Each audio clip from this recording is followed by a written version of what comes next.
Hello and welcome to today's meeting of the Manhattan Project of the LaRouche Organization for Saturday, July 16th.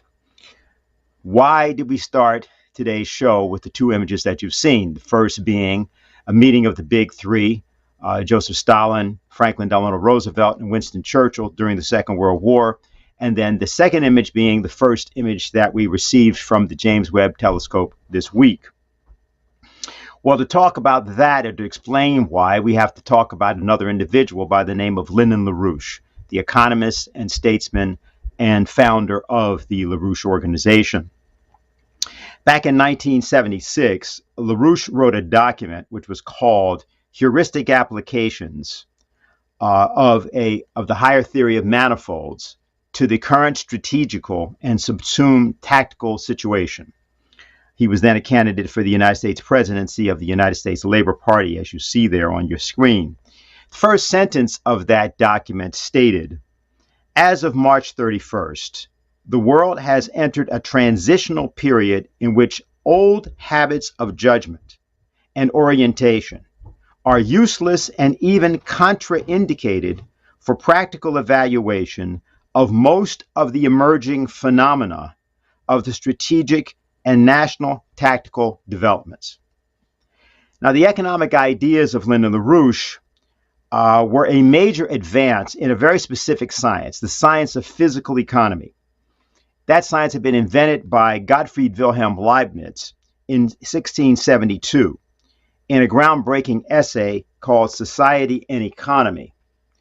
And this is not political economy. This is something called physical economy, of which Gottfried Leibniz was the inventor. Leibniz's followers, including Benjamin Franklin, based the economics of the American Revolution actually on his outlook, not on Adam Smith and not on anything that's taught at the various universities of the United States today. This is best expressed in the work of the first Secretary of the Treasury, Alexander Hamilton, and his and George Washington's work in the creation of both the United States presidency, the United States Treasury, and the military academy at West Point. Now, the recent accomplishments that are exemplified by the James Webb Space Telescope and the tradition of NASA more broadly actually represent part of this tradition of the American system of physical economy. It was that tradition that was responsible for the liberation of mankind from slavery, and specifically black chattel slavery. This, of course, is something that is both unacknowledged and contested by many, or simply unknown by most.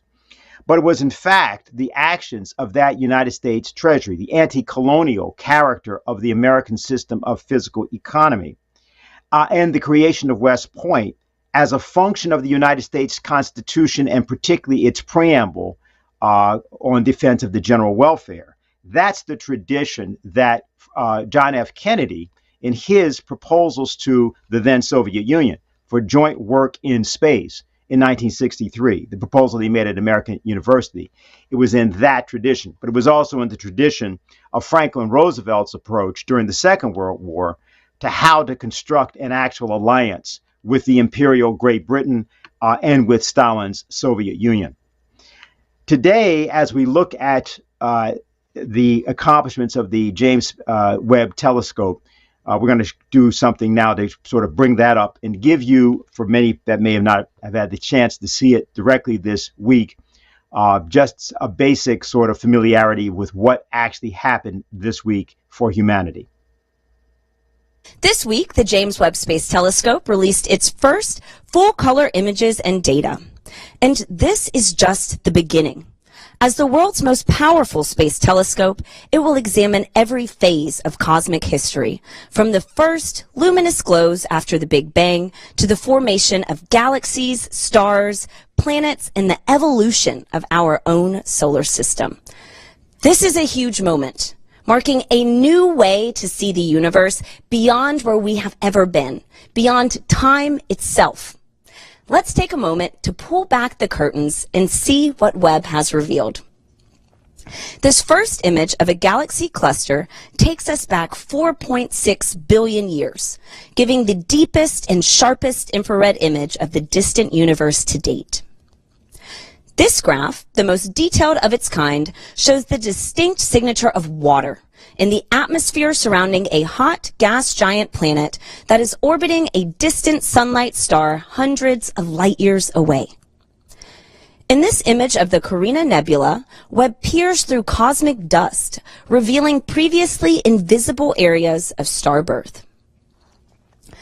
Covering about 1/5 of the moon's diameter, this is Webb's largest image to date, showcasing in rare detail a group of interacting galaxies known as Stephan's Quintet. And some stars save the best for last. Webb captured a dying star's final performance, sending out rings of gas and dust for thousands of years in all directions. So now that we have seen these incredible images, let's talk to our experts. I'm joined today by Dr. Alex Lockwood, Webb project scientist, and Dr. Nestor Espinoza, Webb astronomer, both from the Space Telescope Science Institute. Thank you both so much for being with us. Thanks for having us. Thanks to hear. So the big day is here. We've seen the images. We have the first data. Nestor, I'm going to start with you as our astronomer. Can you talk through what Webb's new images show us that we weren't able to see before? Well, Webb is revealing a universe to which we were a little bit, it's invisible for us, right? It's looking in eyes that we don't have, in colors of the light that we are not able to grasp. But right now, thanks to this beautiful machine, we're able to see the birth of stars in ways we've not explored before. You know, galaxies far, far away, and even distant exoplanets with impressive detail. So, you know, I'm beyond stoked to be here talking with you about this. Yeah, absolutely. And you mentioned seeing in colors that our eyes can't see. Webb has this ability. What's so great about that? Like, what do those colors show us about the universe? Right, depending on the physical process that you're looking at, it can give you a ton of information. For instance, let's look, you know, my expertise is in exoplanets, so of course I'm going to go back there. Yeah. And for exoplanets, the infrared holds the hidden molecules that are the most important for us. When you hear water, when you hear carbon dioxide, when you hear methane, all those molecules are hidden in the infrared, and that's why we have to go there. That's why I'm so excited to see all this flow of data through these images that we can explore together. Absolutely. And so we have this clear view. We know that the instruments are working. Alex, as the project scientist, can you shine light on how Webb will take humanity's knowledge of the universe to the next level? Well, it's complementary to what we've seen with a lot of the telescopes, especially Hubble.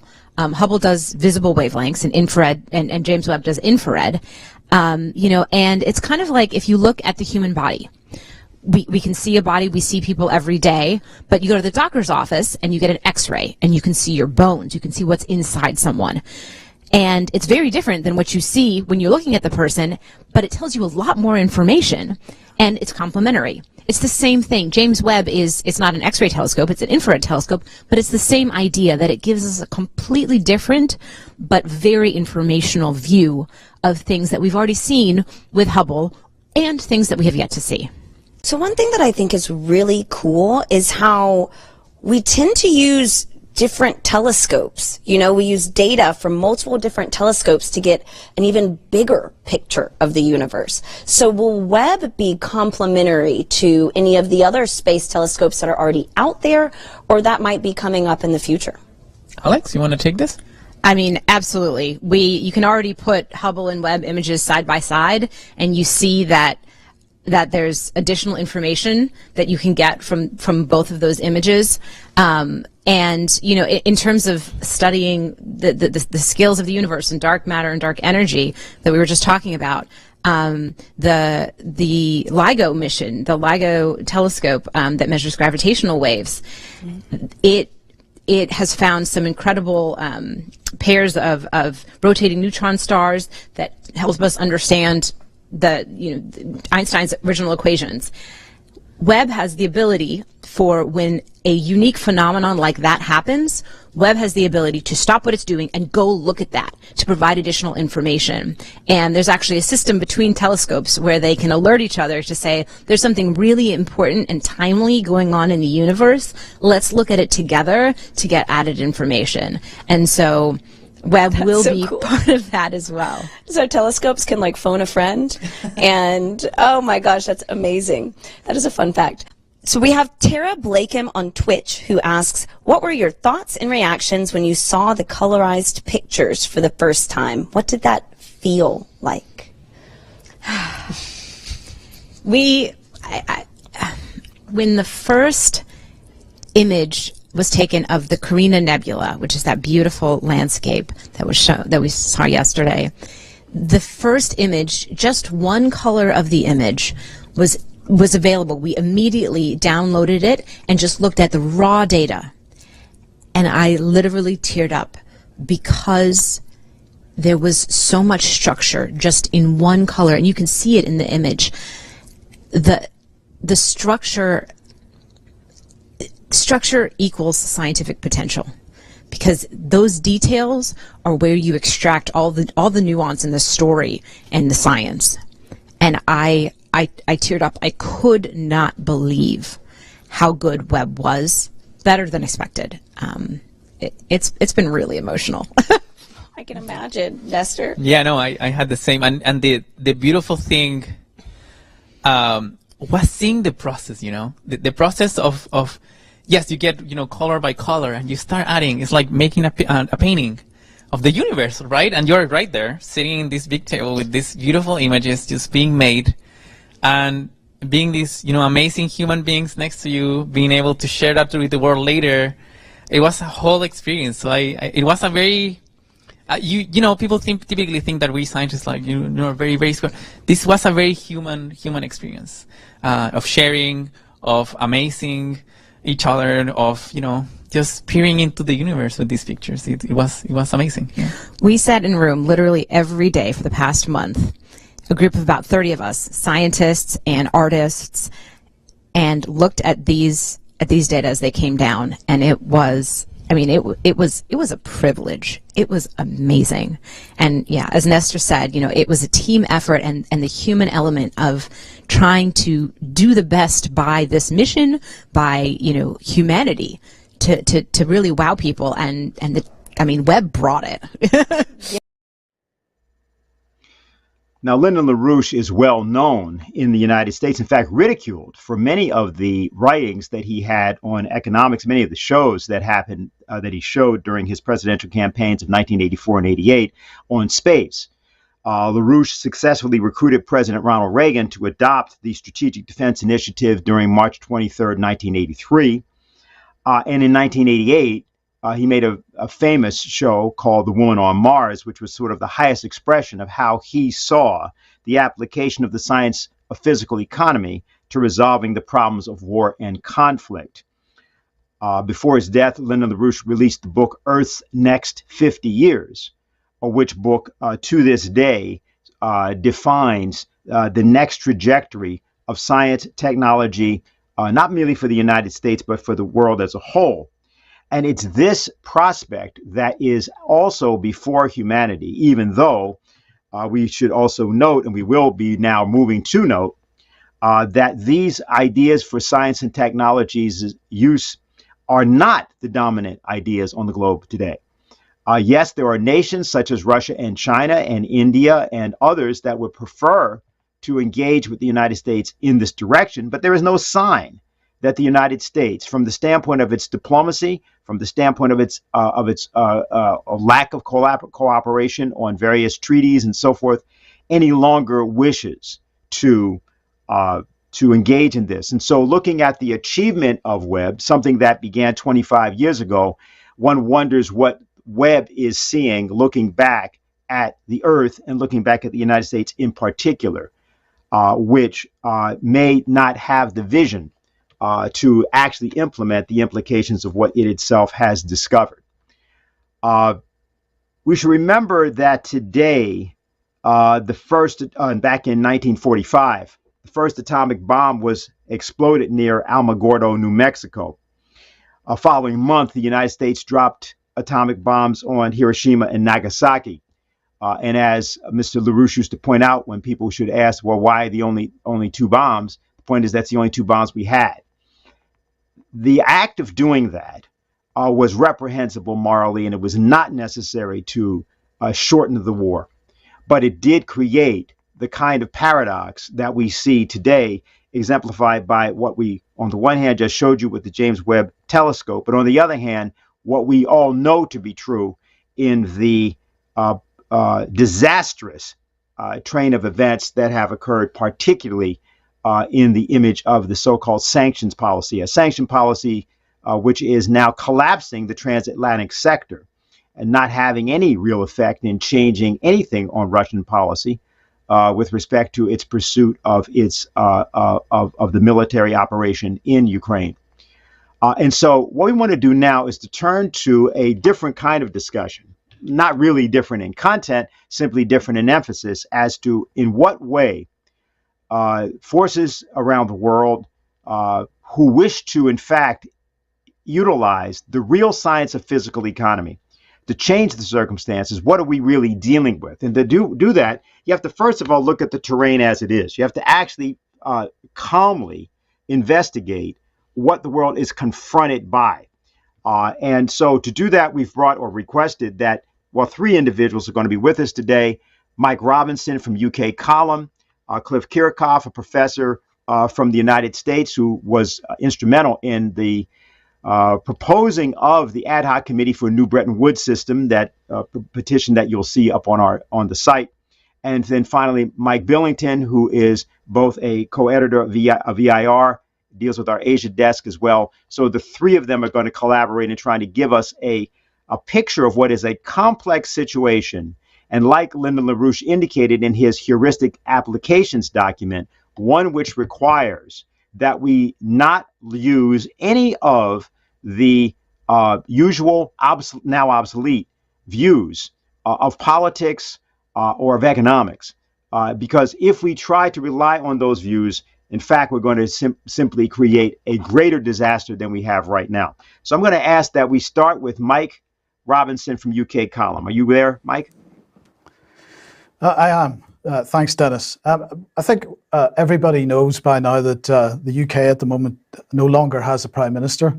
Boris Johnson has been ousted, and there are 5 people left in the show for potential replacement. And the question is, are any of these people likely to take a more positive, a more optimistic view of the world and the universe, or is it going to be more of the same or potentially worse? So on the left, we've got Rishi Sunak, who's the Chancellor of the Exchequer. Penny Mordaunt is next to him, and she's worked in international development.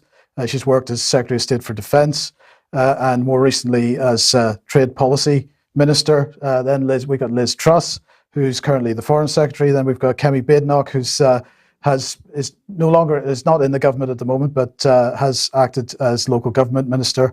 And finally, Tom Tugendhat on the right there, who's the chairman of the Foreign Affairs Select Committee and is a multiple Bilderberg Conference attendee. So the question is one of these going to make any difference to what Britain is doing and what Britain's policy is, particularly its foreign policy and so on? And if one of these happened to end up as the Prime Minister, could they actually make any changes if they wanted to?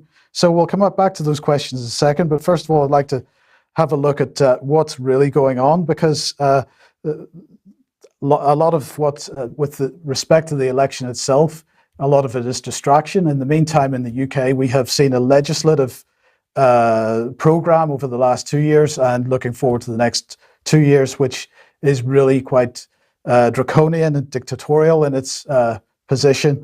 And so I realize this is a bit cliched perhaps, but I'd like to start off by comparing what's happening in the legislation arena in the UK with perhaps what led up to the Second World War, just to give an example of the type of thinking that we have in the UK at the moment. So let's bring this a little table on screen here. And first of all, I'm not taking these in any particular order, but if we just have a look at what happened in Germany in the 1930s and so on, shutdown of free speech in Germany, that happened. Here in the UK, we've talked about it on this programme before. We've got the online safety bill going through at the moment. It's been Its next stages have been delayed till the autumn, but it's still going through. But they've now decided to link that up with the National Security Bill, which is a new piece of legislation. And this is going to create a new offence with respect to this so-called disinformation, which is being driven by foreign governments. And of course, it's undefined how broad this is in scope. And it is inevitably going to bring in people that are countering the UK's narrative, and the UK decides to suggest that they are, for example, pushing a Russian narrative. And then we've got the Counter-State Threats Bill, which is really going to have a chilling effect on the potential for whistleblowers and investigative journalists.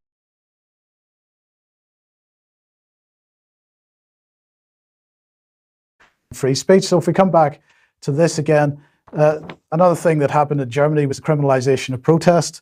Well, in the UK, this is happening now. They've already passed a piece of legislation called the Police, Crime, Courts and Sentencing Act, and they are now bringing through the Public Order Bill, which will have a further restriction on public protest.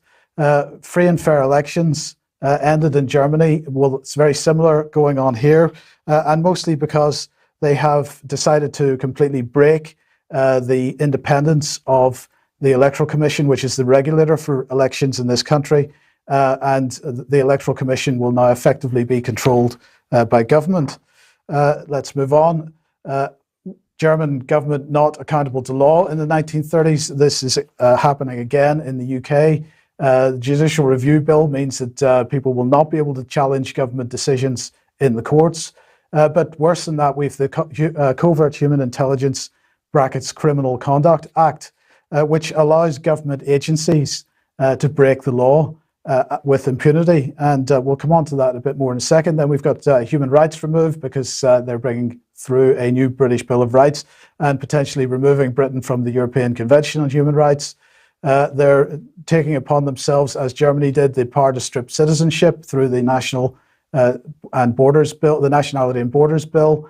And of course, they're taking control of education through the Schools Bill, and absolutely bringing a very tight control of the type of material that can be taught in schools. So, for example, there'll be no more possibility, even though there is a national curriculum in the UK, this will be even tighter controlled. No more possibility for anybody in schools, for example, to challenge climate change policy or and so on. This gets very, very dangerous indeed. So if we just move back for a second to the Covert Intelligence Criminal Conduct Bill, and just this is now an act. This was a bill to make provision for and connection with the authorization of criminal conduct in the course of or otherwise in connection with the conduct of covert human intelligence sources. And just to give you an idea of the scope of this or how broad this is, these are the government agencies who are now allowed to authorize criminality. Any police force, the National Crime Agency, the Serious Fraud Office, any of the intelligence services, any of Her Majesty's forces, armed forces that is, Her Majesty's Revenue and Customs, the Department of Health and Social Care, the Home Office, the Ministry of Justice, the Competition and Markets Authority, the Environment Agency, the Financial Conduct Authority, the Food Standards Agency, the Gambling Commission. All these agencies are now allowed to effectively break the law as they see fit. They are above the law.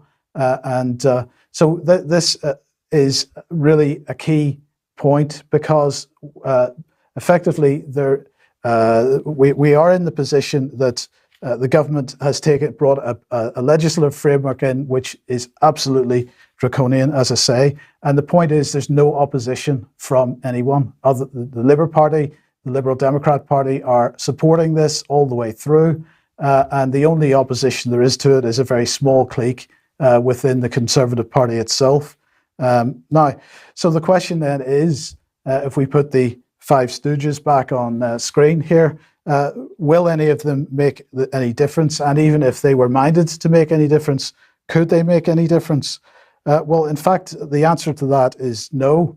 And we have seen that, we've discussed this before. If we look at the anti-Russian narrative that we've heard from the UK government for many years now, there were many agencies outside of government that were pushing this extremely hard. And one of the key ones, as we mentioned before, was the Integrity Initiative, which was a program of the Institute for Statecraft. And when we start looking behind the scenes at this organization and the people involved in it, we discover that some of these same people are involved with pulling some strings behind the scenes.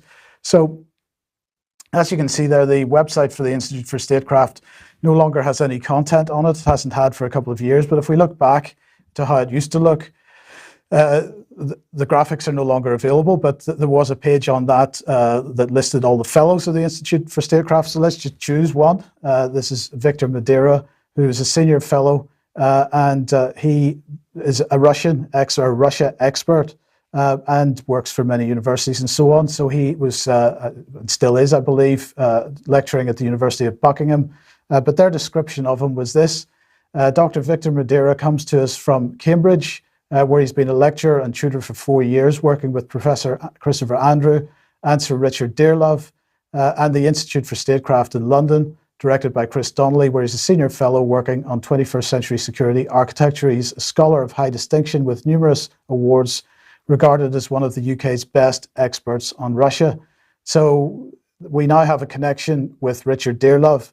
And we've mentioned Richard Dearlove many times on this program before, but we'll mention him again in a second. Because the Grey Zone recently published this article, and this was the first in a series of articles based on a package of emails leaked to them.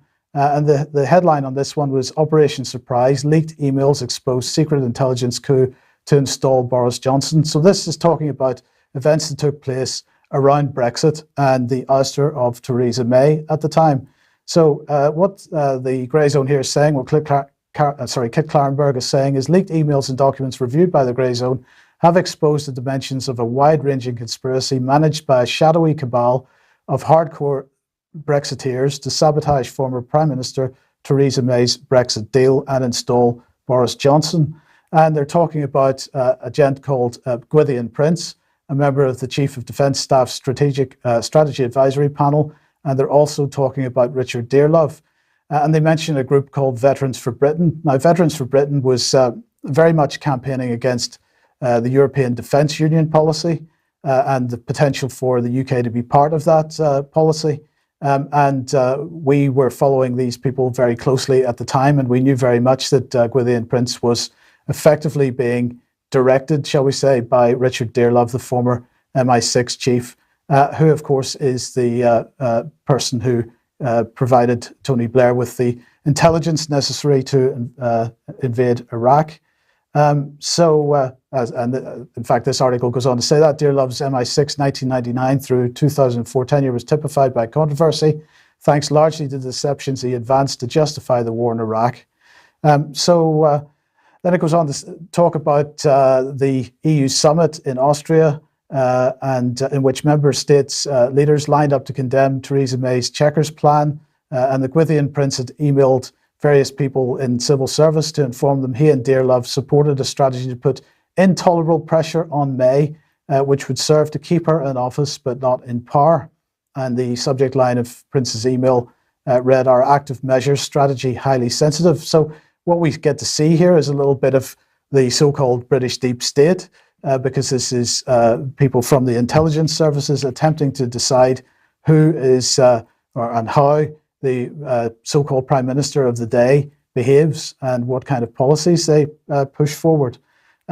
So it is uncertain. The article continues what this entailed, whether it was successful. In December 2018, however, Prince met in secret with Evelyn Farr, a civil service employee who had previously been identified in UK media as a pro-Brexit activist.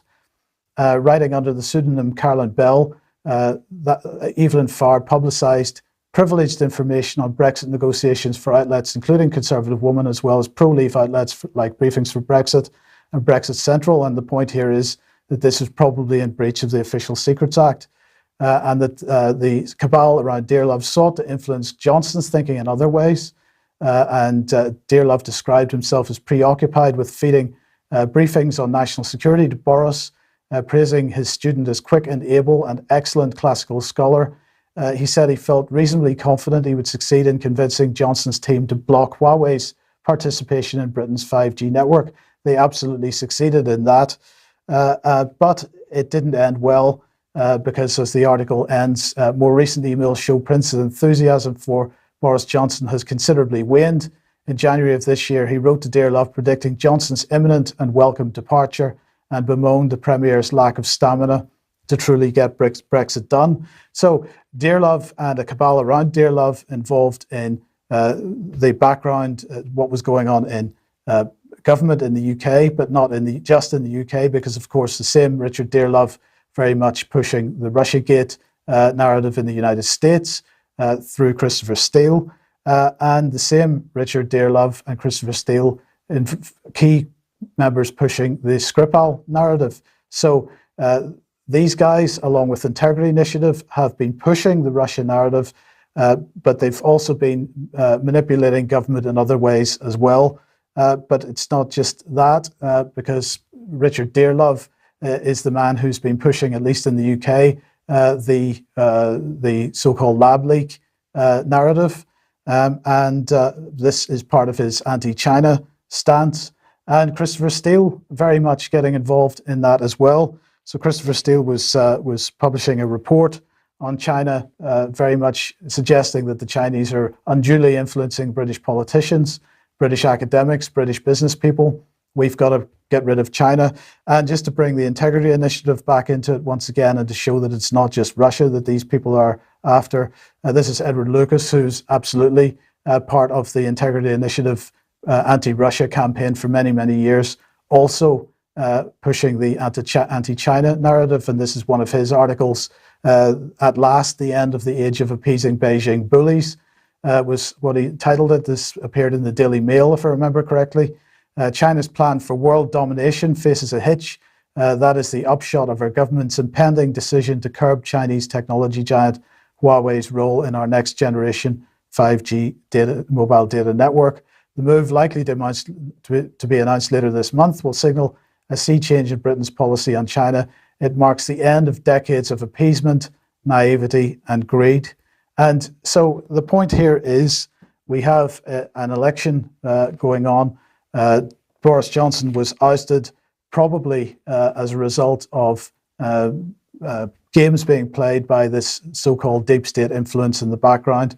And the people who are going to likely to replace him, or the person who's going to replace him, they are not equipped to deal with that. They're going to be in exactly the same kind of position, that if they do what they're told to do, they'll stay in post. And if they don't do what they're told to do, they will be ousted, as Theresa May and Boris Johnson have now been. So this is the difficulty that the UK is in at the moment. Any idea that the UK is a democratic state, of course, well, we know that it has not been forever, really, but at least the veneer is there. But it is only a veneer, and we are not going to see any positive, or I don't believe positive or optimistic change as a result of the change of government. So, Dennis, that's what I've got for you at the moment. Well, thank you very much, Mike. And you're going to get other questions, several questions. Matter of fact, I'm going to try to hold questions for you. We seem to have a kind of summer of falling governments. We've got Estonia, we have UK, we have the situation in Italy, we have rumblings in other nations. And of course, we're going to want to discuss some of that when we get back to you. Right now, what we're going to do is go to Dr. Clifford Kiracofe, president of the Washington Institute for Peace and Development. And Cliff, if you're there and you're connected, I'd like you to give us, among other things you're going to go through, sort of an historical perspective on what we've just heard from Mike, and more importantly, sort of what this means more broadly in the transatlantic world, and in what way people can use the handle of history to try to get a grasp on how to think about these matters. Okay, that's a tall order. It was a fascinating presentation by Mike, and of course disturbing for anyone interested in democracy and constitutional government. His his presentation, if you look back to an old American perspective, it was like the times of James I and his fascist regime of the Stuarts and the opposition in Parliament to the fascist regime of the Stuart family. That would be an American point of view. I think one thing I would start with is that we're confronted in a big picture way today between, I guess you'd say, the clash of between militarism and internationalism. And to go back into the history that you mentioned, let's take a look at the 19th century, where we have a rising, toward the end of the 19th century, a rising Nietzschean philosophy, social Darwinism, Spencer, and all that. And then that gets linked into various empires, British Empire, French Empire, German Empire, Russian Empire, etc. So you have the development back then of national imperialisms, and that clash of national imperialisms driven by militarism and finance capitalism, of course, is a core feature of imperialism, and that led to World War I. Well, after that cataclysm, humanity attempted to create the League of Nations and in a spirit of internationalism, the spirit of internationalism to cut against the militarism that had just wrecked humanity, at least in the European world. Then, of course, we have, again, the rise of militarism and imperialism in the run-up to World War II. And again, we have the clash of empires, etc. And this time we have the horrors of anti-Semitism and the Holocaust and all of that to add to the catastrophe, let's say, of the Second World War. Out of the Second World War, instead of cooperation that our President Franklin Roosevelt wanted to see cooperation between the major powers of that day, and also his concept of supporting the creation of the United Nations, the follow-on to the League of Nations. So this spirit of internationalism, meaning cooperative endeavor between various countries and humanity for peace and development. So this spirit of internationalism in recent years to wreck the United Nations and its operations and to wreck international law. But we can come back to that later, on that issue. But at any rate, we see in the post-World War II era then, on the one hand, then the Soviet Union, China, and back then France and Britain and all from World War II. Today, the major powers, of course, are the United States and Russia and China. India's come up, and Europe itself is a power. Japan and other countries that are coming along. So in the post-World War II era, we have, unfortunately, with the Truman administration, a turn away from President Roosevelt's ideals and American ideals of international law and cooperation. We have a return, or a turn in the United States to the Cold War. And that is aimed against the then Soviet Union as well as against China after 1949, when we have new China emerging thanks to Mao Zedong and the Communist Party of China. And, of course, the masses of Chinese who supported the struggle for a new China.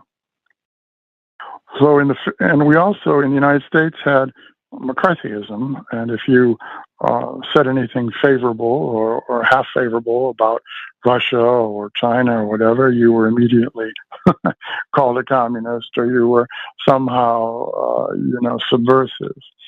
So that same atmosphere, from what Mike is saying, it seems like it's happening in England or UK, and it's certainly happening over here in this day and age. So we have a new McCarthyism, as well as this Cold War that emerged in the 50s and 60s and 70s. Now, President Ronald Reagan ended the Cold War at the end of his administration with his bettering relations with Gorbachev, et cetera, et cetera. So we can put the end of the first Cold War back to Reagan and 19 in that era there, let's say, the late 80s. Now, in terms of Russia and China today, in U.S. policy is just the opposite of what it was back in 1970s, when in 1972-3, President Richard Nixon, a very conservative, anti-communist Republican, no less, forged a détente with the Soviet Union, easing of relations, amelioration of relations, and also an opening to China. Later, under President Jimmy Carter, late 70s, the United States, under Jimmy Carter's direction, normalized relations with China. So here we have those initiatives, bipartisan, both parties, Republicans and Democrats, in the 1970s, trying to take a step away from the Cold War and improve relations with China and improve relations with the then Soviet Union. However, today, since I guess you'd say maybe little Bush number 2, we've seen a trend the other way. Now we have this second Cold War emerging, anti-Russia, now not the Soviet Union anymore, and anti-China. China and Russia are making progress in their development, and China is, you could talk about the rise of China. China is improving itself, strengthening itself, and Russia begins to return to the scene after a very difficult transition away from the Soviet Union to independent Russia.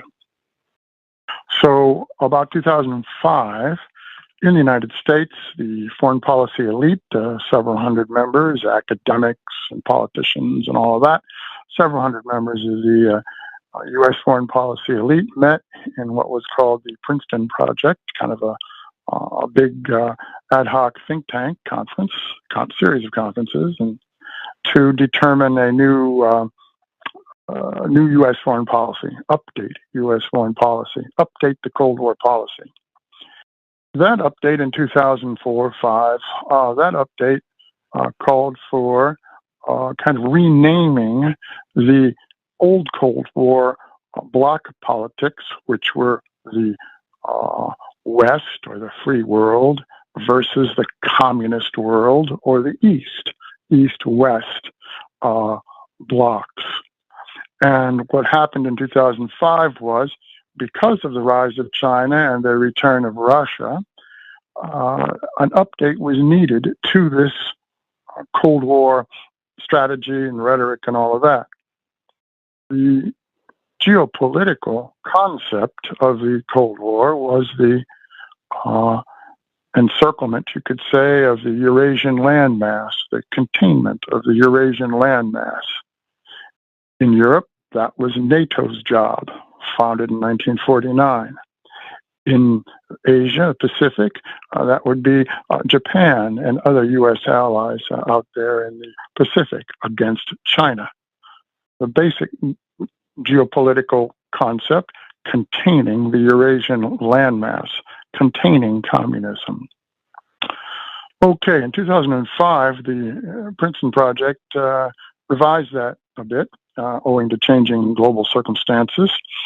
And the new concept was, propaganda line was, Western democracies versus autocracies. So instead of the West versus the East, the free world versus the communists, now it's the democracies versus the autocracies, which would include, of course, Russia and China. So therefore, we just have a revision, an update of the Cold War geopolitics, and that elite foreign policy consensus was first set into motion a little bit during the later George Bush Jr. years, and then set into motion in the Obama years with Hillary Clinton as the Secretary of State.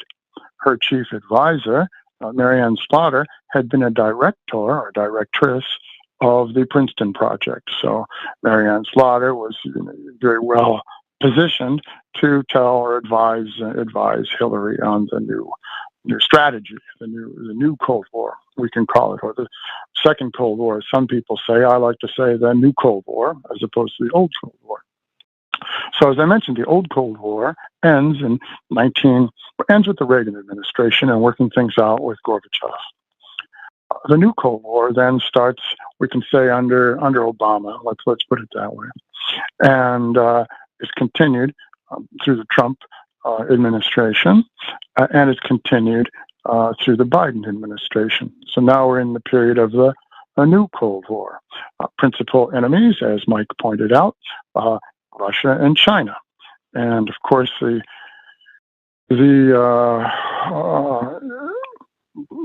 geopolitical picture in the West, so-called, the transatlantic oligarchy, which controls NATO, which is its war machine. The transatlantic oligarchy includes the personalities from the UK and interests, as well as from the continental Europe. And then on our side, various American figures. So one way of organizing this transatlantic oligarchy, which depends upon it depends upon a certain plutocracy of international financiers, which we can call finance capitalism. So the oligarchy, the transatlantic oligarchy, is in the service of a cosmopolitan elite financial group, London and the city, for shorthand. So we have then this transatlantic oligarchy, and the British, as Mike pointed out, are very fertile in their imaginations, or at least the British deep state that he mentioned is very fertile in its imagination in terms of imperialism and how to get the Americans to kind of be the muscle, and while the British kind of remain the brains. So that's why we can see an example of Mr. Steele, the British spy, penetrating the U.S. circles in Washington, D.C. to say bad things about Trump and all of that. Not that Trump is an angel, but nonetheless, the whole fake Russiagate stuff was a British intelligence operation, obviously. So we're in a position right now in 2022, 50 years after the Nixon openings to China and Russia, and almost 50 years since President Jimmy Carter tried to work with the Chinese and normalize things. And all this is, again, being stirred up. And now we're at the opposite, where we have this anti-Russia situation brewing and an anti-China situation. In the United States, the Pentagon is working overtime to plan a war against China, using the Taiwan Island as a flashpoint. Of course, Taiwan Island is a part of China, like Hawaii is a part of the United States. But the Cold War people in the United States, the neocons and everybody else in that group, seeks a eventual war with China, using Taiwan as the pretext, the proxy. Well, where do we have a proxy war right now? Well, we're trying one out against Russia. The concept being, well, we'll nail Russia first, and then we can go after China. So we're involved with the Ukraine situation. The Ukraine being a proxy of NATO, the United States controlled NATO, and the Ukraine, since the Maidan coup of 2014, fell under the control, really, of NATO. And therefore, it was built up to be a proxy to use against Russia. This was the old idea of Zbigniew Brzezinski from the 1990s.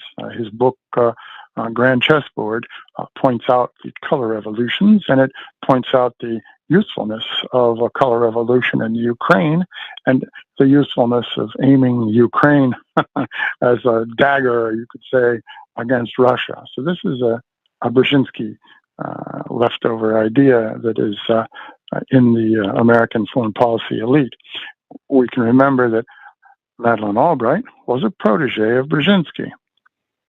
And Tony Blinken, the current U.S. Secretary of State, is a protege of Madeleine Albright.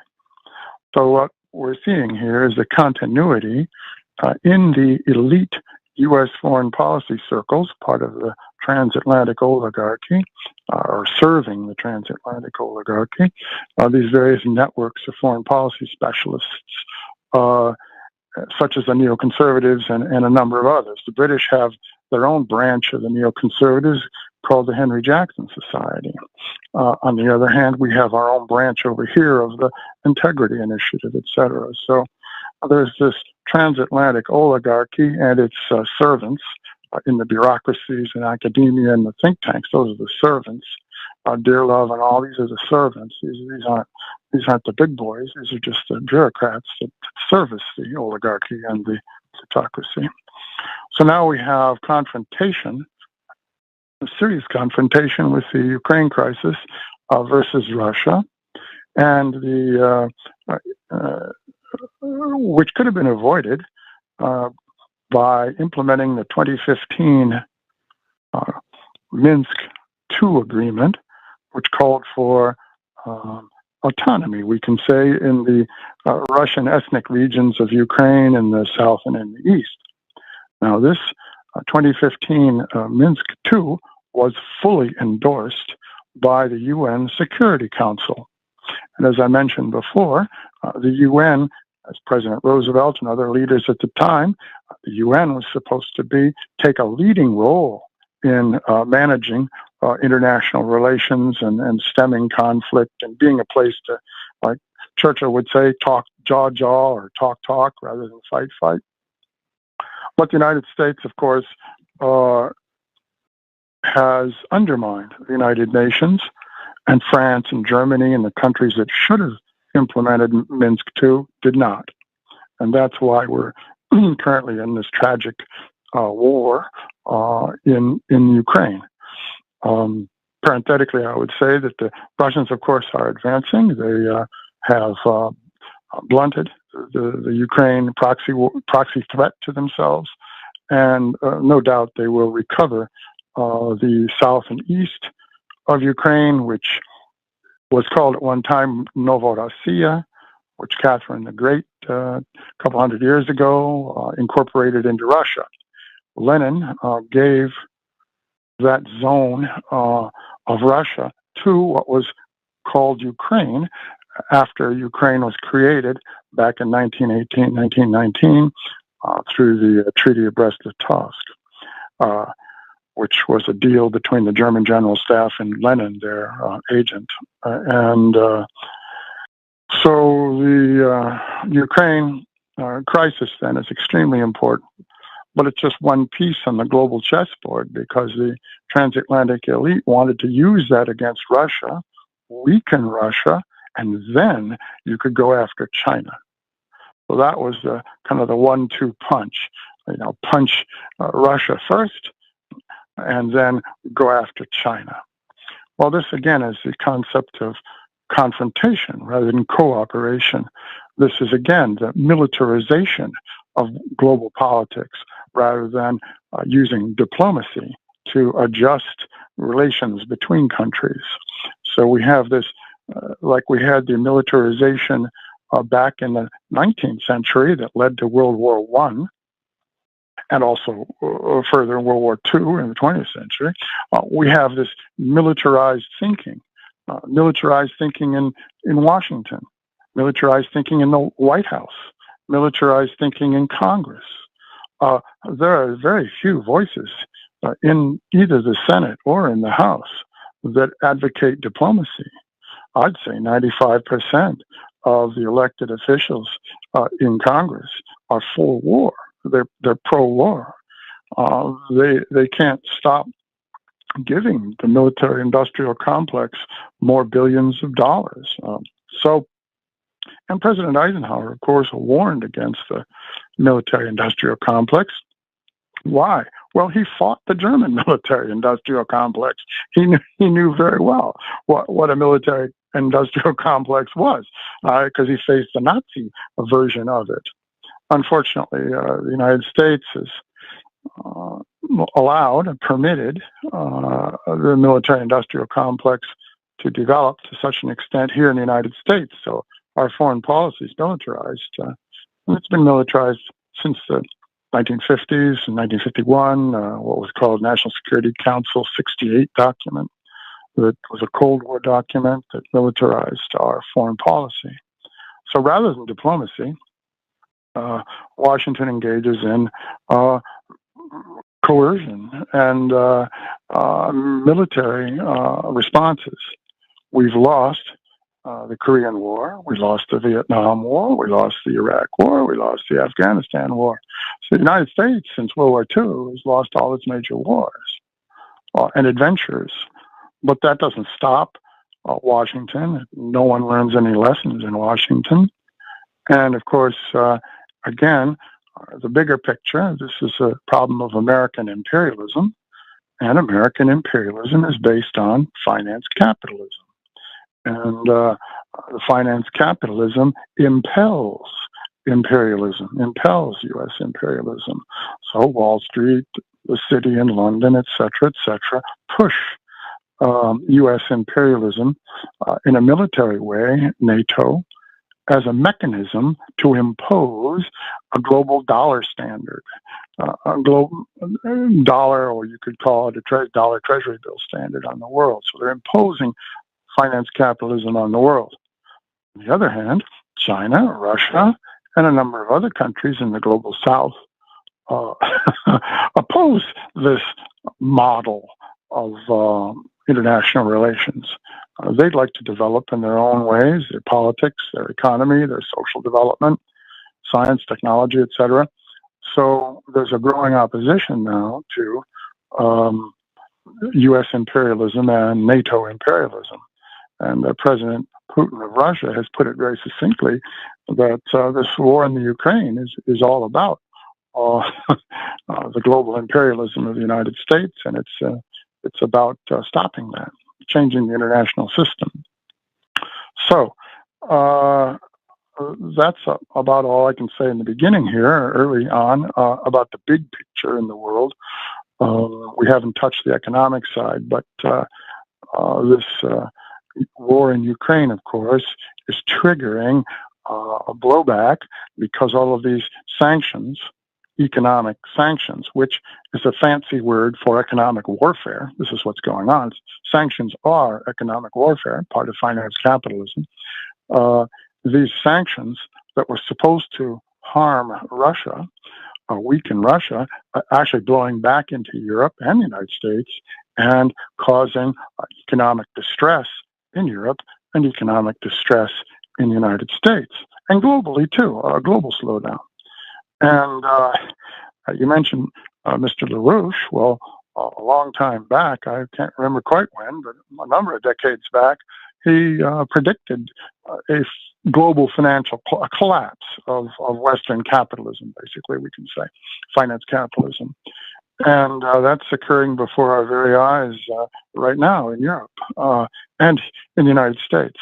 and it's going to intensify in the coming months because the blowback won't be blown back the other way. No, it's going to spiral. There's a downward spiral happening now, and unless the Western so-called world, the U.S. and NATO countries, come to their senses and attempt to find a modus vivendi with Russia and a modus vivendi with China. A modus vivendi is a diplomatic phrase for a way of getting along with another country. In the Global South terminology, we could call that peaceful coexistence. But that would be our option for internationalism versus militarism, peaceful coexistence as a principle, and diplomacy to organize that peaceful coexistence. So again, I'll end by coming back to my original theme that this militarism that arose in the late 19th century, led to World War I, led to World War II, was behind the Cold War. We're confronting that right now. Russia's confronting it. China's confronting it. The Global South, various countries in their own ways are confronting it in a spirit of internationalism. So I'd conclude this set of remarks by saying we need to reinvigorate the United Nations as a diplomatic forum. And if we reinvigorate the United Nations and international law, we can kind of calm things down here on this planet amidst the universe that you just most interestingly showed us, 13 billion year old pictures and all this kind of stuff of light and all. So I'll conclude there. I would just say that we need to reinvigorate the United Nations. We need to reinvigorate international law, and on the economic side, we need to come back to the concept that Roosevelt had of a Bretton Woods arrangement between sovereign states. Thank you for your time. Well, thank you very much, Cliff. And if you've just joined us, you're participating in a meeting of the Manhattan Project of the LaRouche Organization. We've just heard from Mike Robinson, editor of UK Column, and just now from Dr. Clifford Kiracofe, president of the Washington Institute for Peace and Development. The next speaker is Mike Billington, co-editor of EIR. And Mike, I'd like to ask you, in addition to your own thoughts on both the international situation and the way in which the economic process has to subsume much of what's happening on the day-to-day international stage. I also want to hear whatever response you might have to what you've heard so far from Cliff and from Mike Robinson. Yeah, thank you, Dennis. Yeah, actually, I'd like to give a bit of a report on some things going on in the Middle East. And pose my statement actually as questions to both Mike and Cliff,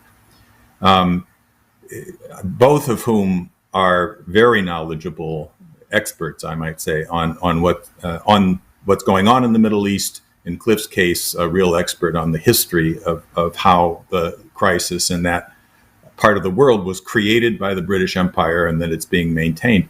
Lyndon LaRouche always posed that the core of the British Empire's keeping East versus West, that not allowing any kind of cooperation, pivoted on the Middle East. That the British did everything in their power to create permanent crises which had no resolution. The setting up of the Israel versus Palestinian crisis, which was, of course, set in motion by the British and was intended to never have a resolution in order to have this permanent crisis. The constant playing of Shia versus Sunni Islam and the fostering of the various kind of radical and terrorist organizations, the Muslim Brotherhood and other things, very much fostered and created by the British.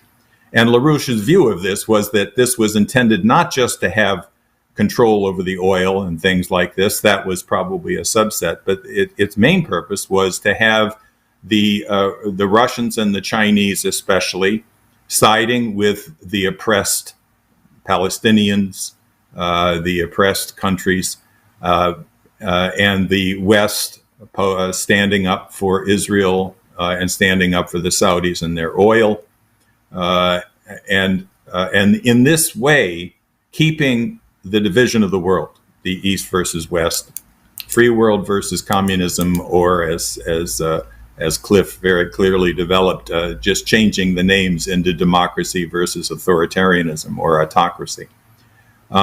So I will give a brief report on what's actually taken place over the last 2 days in the Middle East. I'm sure everybody knows that Biden is there. He spent his first 3 days, I think it was, in Israel. And as Hanan Ashwari, a long time leading spokesperson for the Palestinians, for the PLO and the Palestinian Authority, who left that, I think it was the beginning of 2020, basically in opposition to the ineffective leadership of Abu Abbas and the impotence, really, of the Palestinians in the face of the absolute unbending policies of the U.S. and the Israelis on the oppression of the Palestinians and the refusal to allow the creation of a Palestinian state.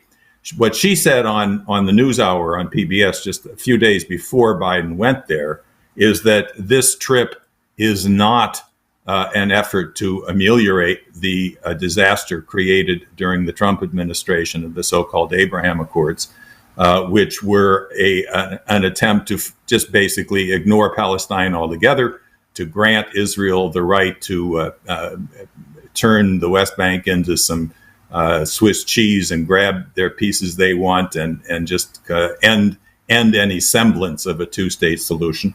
And Ashwari said, Biden's not here to change that. He's here to support it, to consolidate it.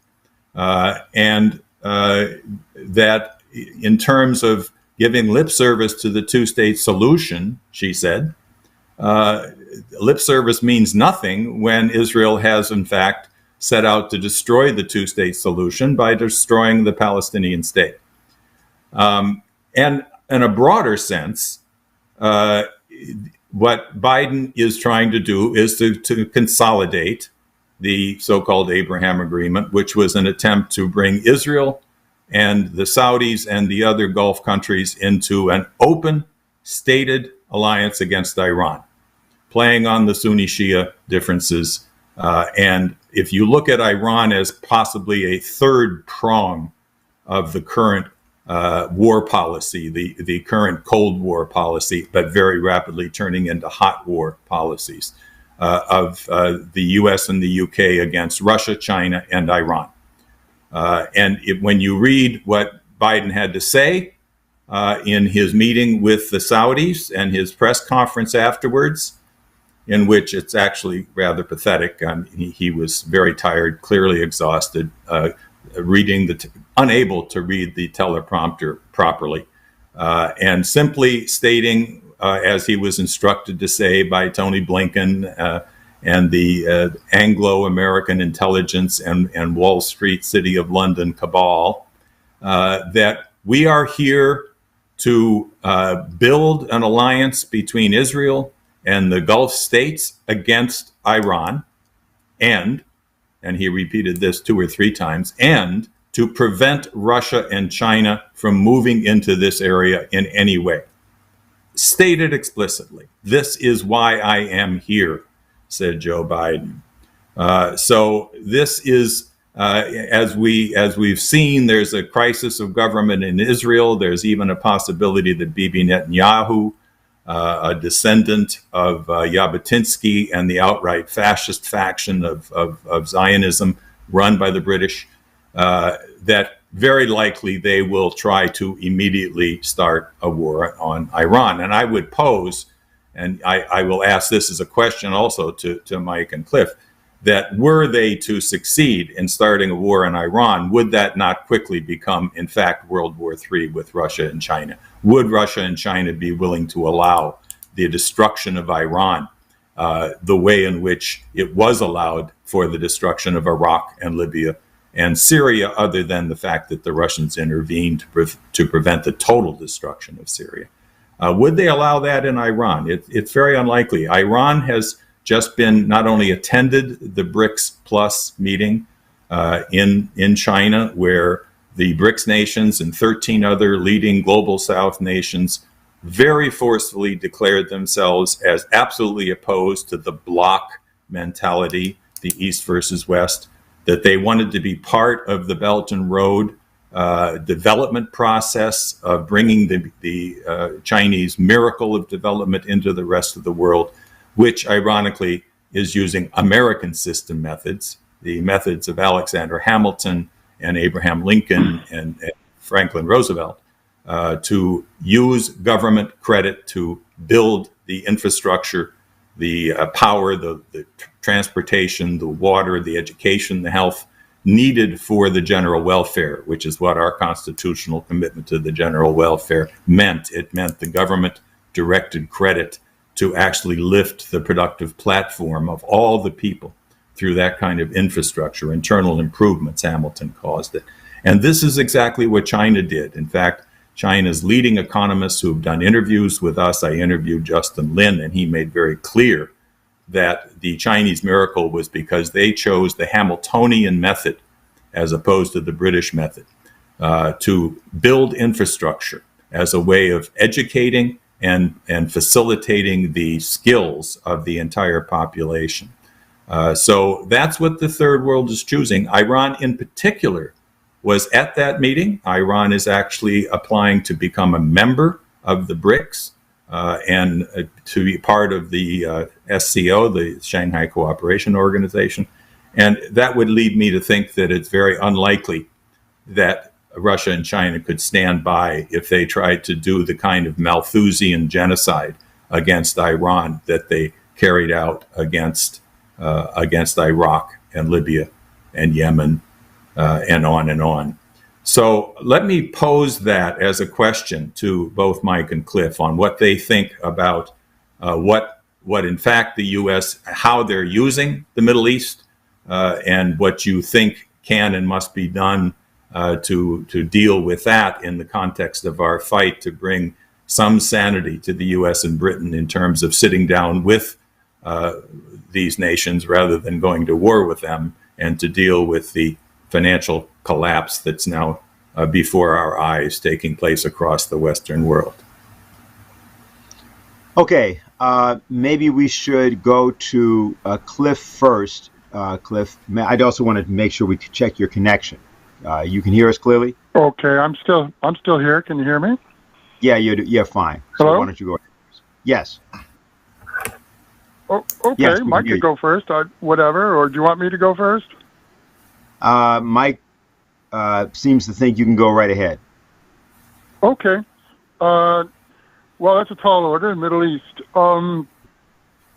First of all, we can just geographically in our minds imagine four basic aspects. We have out there the Arab states, we have Israel, we have Turkey. So those are four factors out there that naturally we would like to see in a peaceful mode, cooperative mode, and through development, economic development, et cetera, and diplomacy to sort of calm tensions down, et cetera.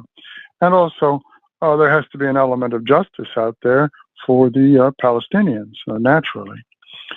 So the Middle East, and I agree with what Mike mentioned. The oil factor is important, but it's just one factor in the whole mix. Now, so from a U.S. standpoint, or from anybody in the world who's concerned about the region, we have those four factors I mentioned: the Arab world, Israel, Turkey, and Iran. And we'd like to see them in balance. We'd like to see them in a cooperative mode. And I think a positive step recently is the UAE appears to want to engage diplomatically with Iran, and the UAE is going to send an ambassador to Iran, and Iran is going to send an ambassador to the UAE. Qatar has good relations with Iran. A lot of trade across the Persian Gulf occurs between Qatar and the UAE and Iran. So that there are a lot of economic linkages, we can say, across the Persian Gulf. Now, with respect to the Israel-Palestine issue, of course, I support the United Nations. Therefore, I'm supportive of the two-state solution, as called for by the United Nations. On the other hand, being idealistic, I'd actually like to see everybody living under the same roof. I'd like to see a greater Palestine or greater Israel, whatever you want to call it, but with everyone in the same country. So you don't have to have a two-state. You'd have a one-state solution with everyone living side by side, Jews and Arabs and Christians and Muslims, etc. So that would be the super idealistic point of view. And of course, Jerusalem as an independent city would be an idealistic point of view, a city-state, Jerusalem as an independent city-state. So there's different visions you can have. Unfortunately, things these days are quite polarized. I noticed, I think it was just this week, we have the 50th anniversary of the Israeli assassination of a Palestinian writer, Hassan Kanafani. And that's quite interesting. There's a lot to do about that in some intellectual circles, and I found that pretty interesting. That was this week, the same week that Biden, as you mentioned, is over in the Middle East. And now, with respect to Iran, the United States has had diplomatic relations with Iran since the 1850s, I believe about 1856, somewhere in there. And what we did is we worked with the Ottomans, the Ottoman Porte as it was called. We worked with the Ottomans to kind of introduce us to the Persians so that we could create diplomatic relations. So actually, interestingly, our relationship with Iran originated with the assistance of what is today called Turkey. Back then it was called the Ottoman Empire. Similarly, actually, it was the Chinese Empire that smoothed the way for American relations with Korea in the old days. So we've had relations with Persia, now called Iran, since the 1850s, and they've been positive. We have had in the past, business relations, diplomatic relations, etc., etc. They've undergone their own transformation internally, and they've made progress economically, etc. As a result, and it's an ancient civilization like China, and it's not going anywhere. Iran's been around for what, 3,000 years, 4,000 years. They'll be around for a long time to come. So we're dealing with a civilization, a Persian, Iran is a civilization we're dealing with here, like China. And we should seek some form of engagement. First, we have to calm everything down and then have some sort of an engagement with Iran. That is obviously not occurring. We did, and people forget this, we did secretly have some relations with Iran behind the scenes in the anti-terrorism area in Afghanistan. So we did have cooperation with Iran, but then the famous speech that Little Bush gave, written by David Frum, the so-called Axis of Evil speech, which named Iran as part of the evil actors. That killed our secret, behind the scenes, let's call it. I'm not going to go into the details, but we had a secret relationship, and we were working on matters of common interest, such as counterterrorism. But that axis of evil speech poured cold water on those American initiatives, early initiatives. So, yes, I agree with what Mike was saying. This new Cold War includes Iran, China, with China and Russia. And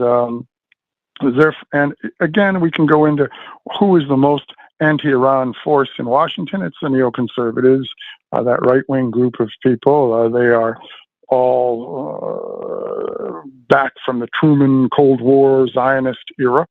And the neoconservatives have consistently been anti-Iran. They are in the revisionist Zionist tradition of Jabotinsky, as you mentioned, the fascist who liked Mussolini and Nietzsche.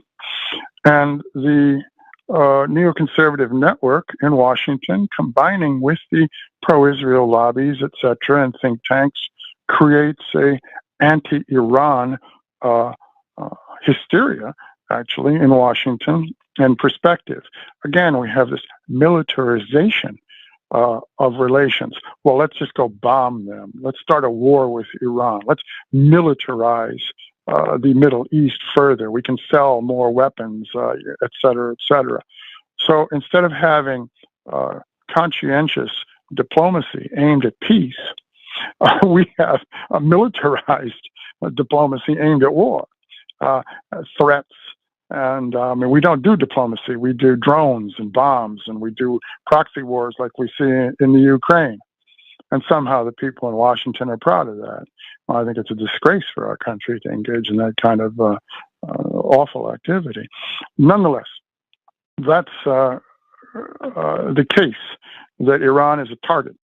And it's also true that a war with Iran, sparked by Israel or sparked however, a war with Iran would, I agree with Mike Billington, that would spark a response by China and Russia, and we'd be into World War III. However, I would also say that if the United States engages in such a thing, the Iranians have, accurate missiles, and lots of them. And I think the American military bases in the Middle East will be vaporized immediately.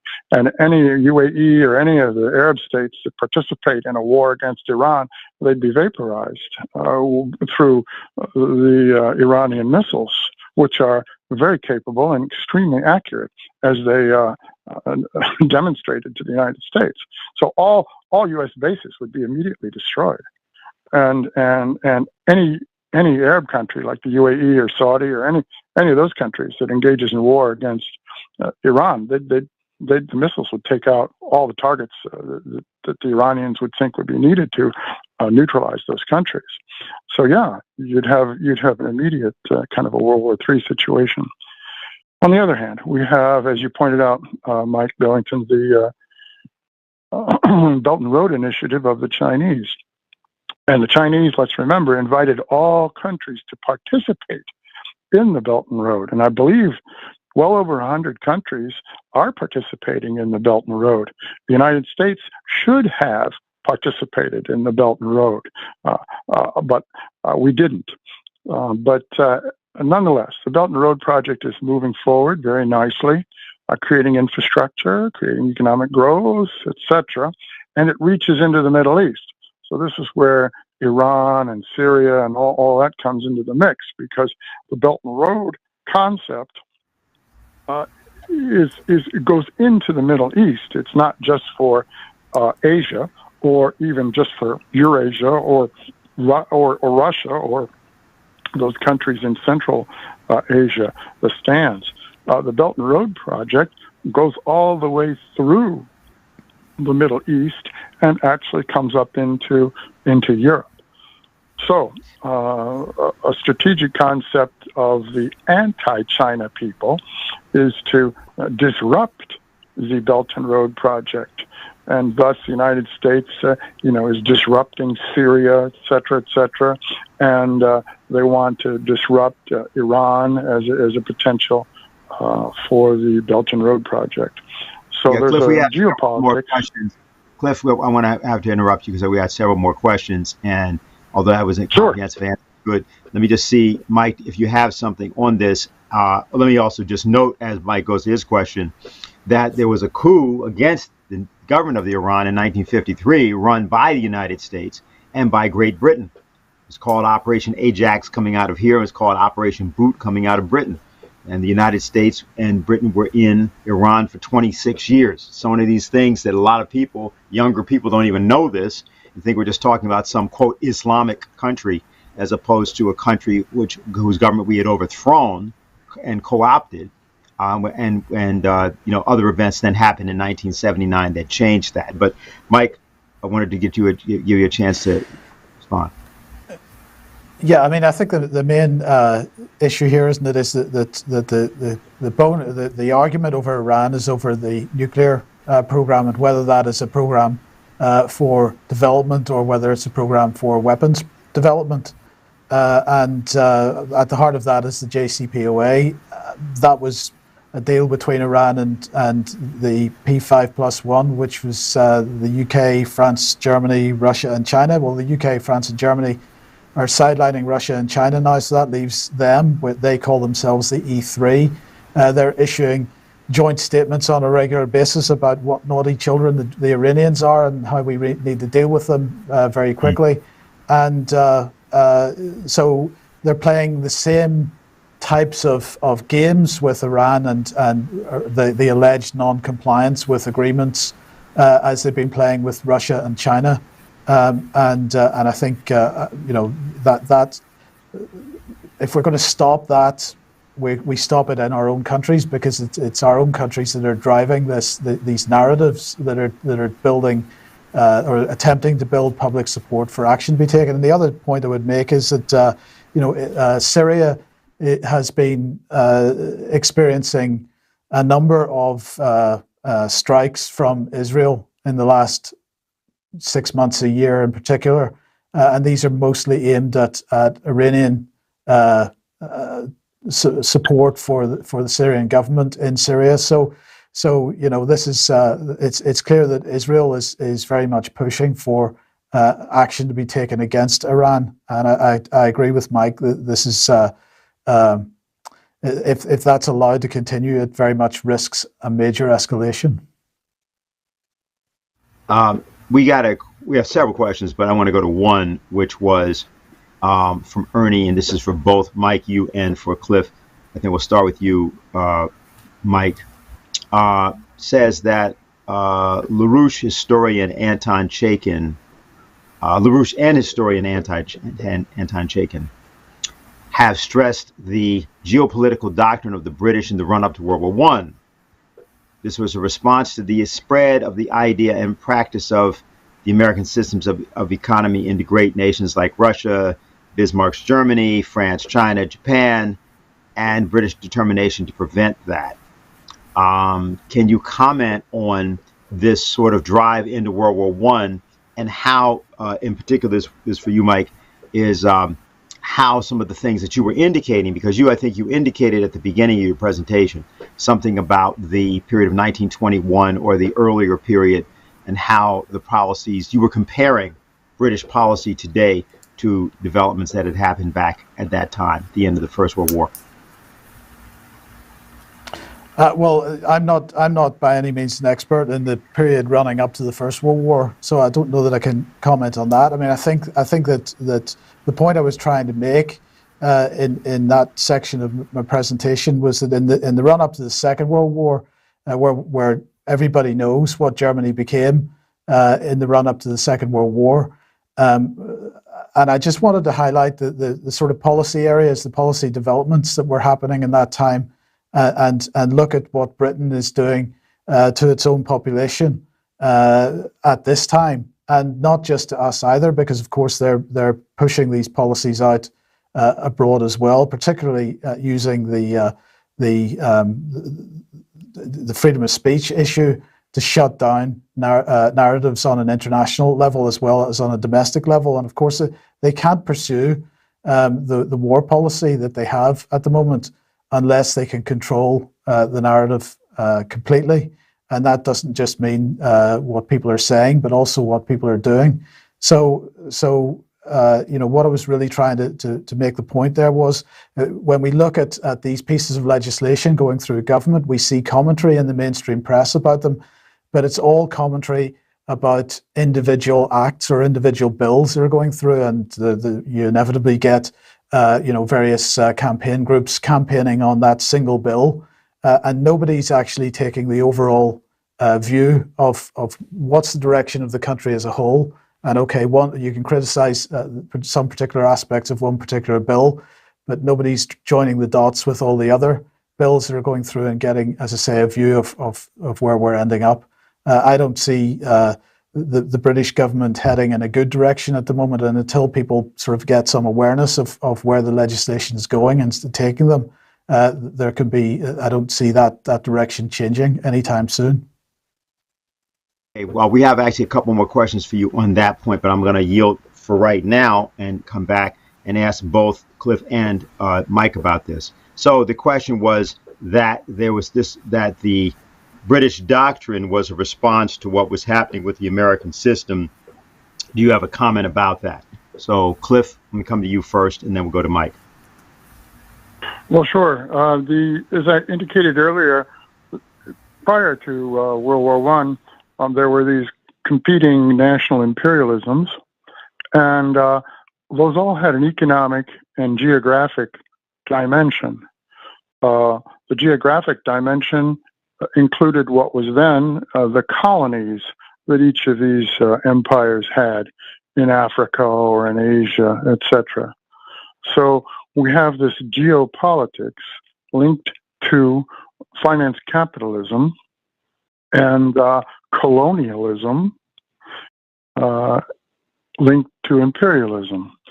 So when you mention alternate approaches to economic development, such as the United States or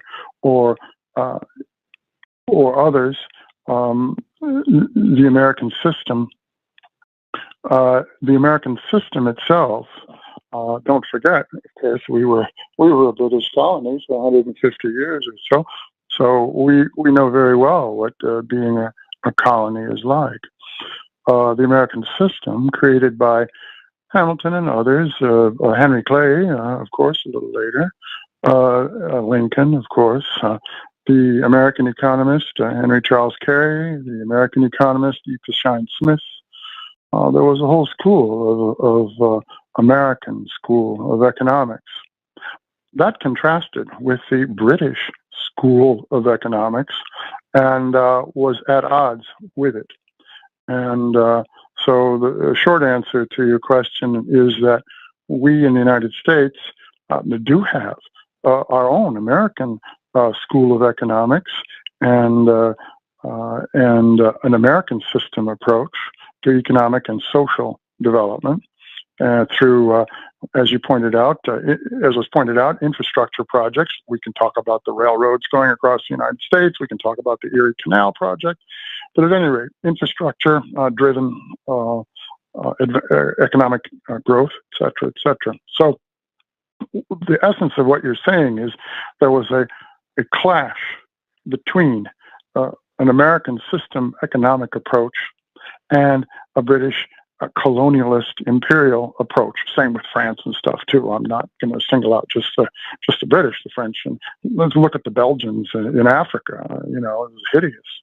So this European approach, colonial approach to economic development. So there's a clash, and what the Chinese are trying to do today is, like, as you say, it's almost an American system concept. It's like, hey, let's get some railroads out there. Let's get some transportation routes out there. Let's establish new cities, new nodes of communication and transportation, and then that'll spark economic growth and development. So yes, it's a clash between two concepts of economic development, the American system versus an imperial system. Unfortunately, the United States, we've adopted the British system nowadays. So the American system we had, in the 19th century, of course, but then that tended, I guess you'd say, I don't know exactly where to place it, but maybe after World War I, let's say, we fell into the British imperial concept or the European imperial concept, colonial concept. And, we had, and that probably after 1898, we could say, let's use that as a date. 1898, war with Spain. We grabbed Cuba, we grabbed the Philippines, etc. So maybe we could use 1898, the war with Spain, as our unfortunate shift from an American system approach to a European imperial colonial system. That's it. Okay, Mike. Mike This Billington. Mike? Oh. Yeah. Well, I was thinking while we were discussing this that I have another sort of report I could give, which also poses a question, and that is the way in which China has been built up as the leading enemy, even while the Russia operation is leading to war, possibly nuclear war. It's most analysts on all sides of this issue tend to acknowledge that the U.S. Imperial faction, this neocon, neo-lib faction, which now unfortunately is leading this country to hell, sees China as their primary enemy. And as Cliff was saying, take care of Russia, and then we can go on to the big problem, which is China. And a good portion of that has been built up over these last 10 years or so around what's going on in Xinjiang. And I think it's worth saying a few words about this, because I think it was Pompeo who first had the gall to say that what's happening in Xinjiang is genocide. And immediately that word was picked up by every newspaper in Europe and the United States. And you don't mention Xinjiang and the Uyghurs without the word genocide somehow attached to it. And what happened there reflects on this question of terrorism and what was said about how the U.S. and Iran were actually collaborating counterterrorism in Afghanistan at first. But the reality, in brief, is that the Uyghurs who were taken over to Pakistan and many then to Syria to work with the ISIS and the Al-Qaeda and were trained as terrorists with the intent. And in fact, the head of ISIS actually did a video saying, get yourself trained and then you have to go back and deal with this horrible Chinese regime and their oppression of the Muslims and so forth. That they began these terrorist operations about 10, 12 years ago, where several bombs, several assaults on train stations, just sort of wild, murderous attacks on people, and including even an attack in Beijing on Tiananmen Square in a car that just drove into a crowd and so forth. So all of this was going on. Now, we all know how the British and the U.S. responded to the terrorist attack on 9/11.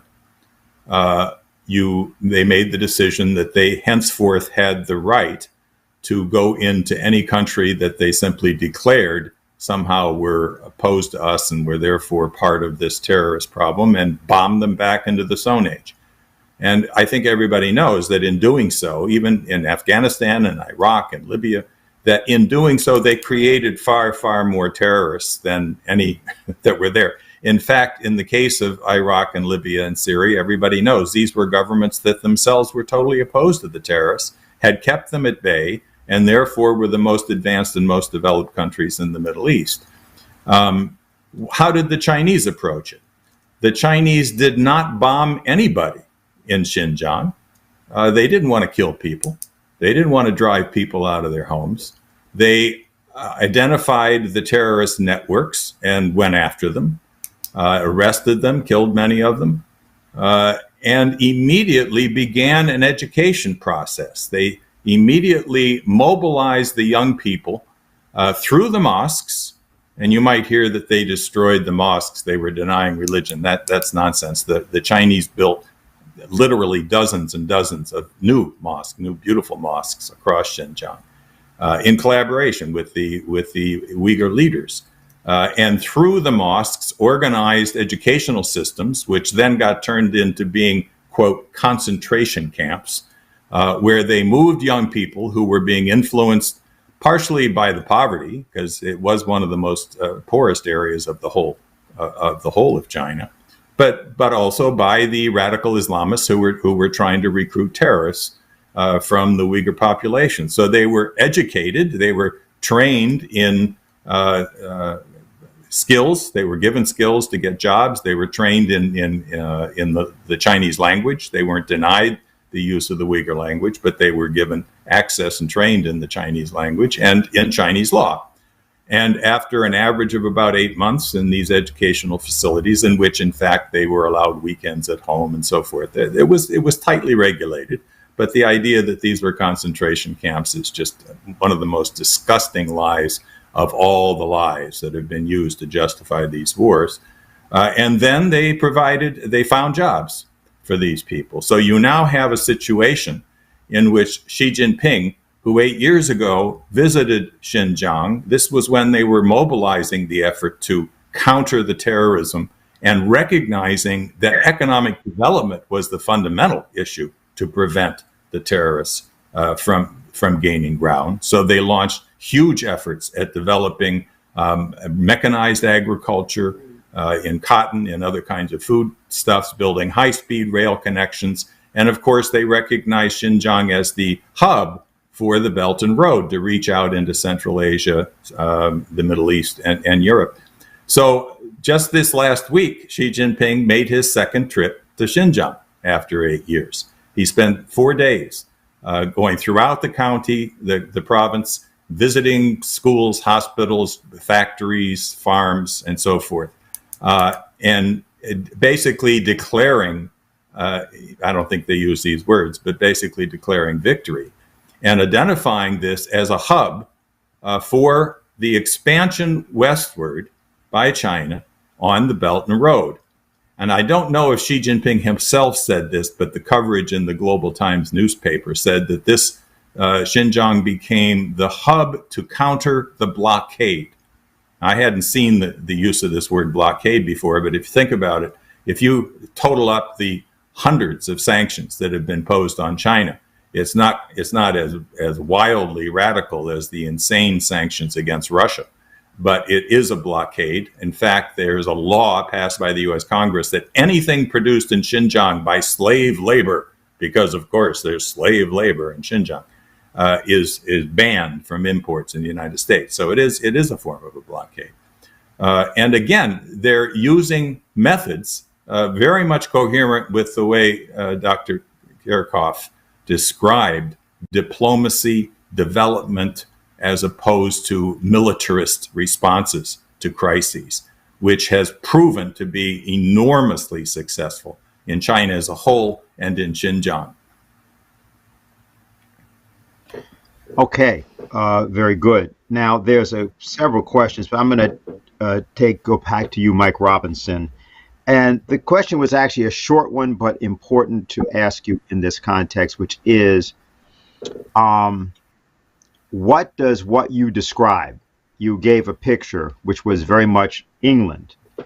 But what about the big picture, like the Great Reset and the New World Order? And how does what you described in the smaller Great Britain, how does this apply to the overall circumstance?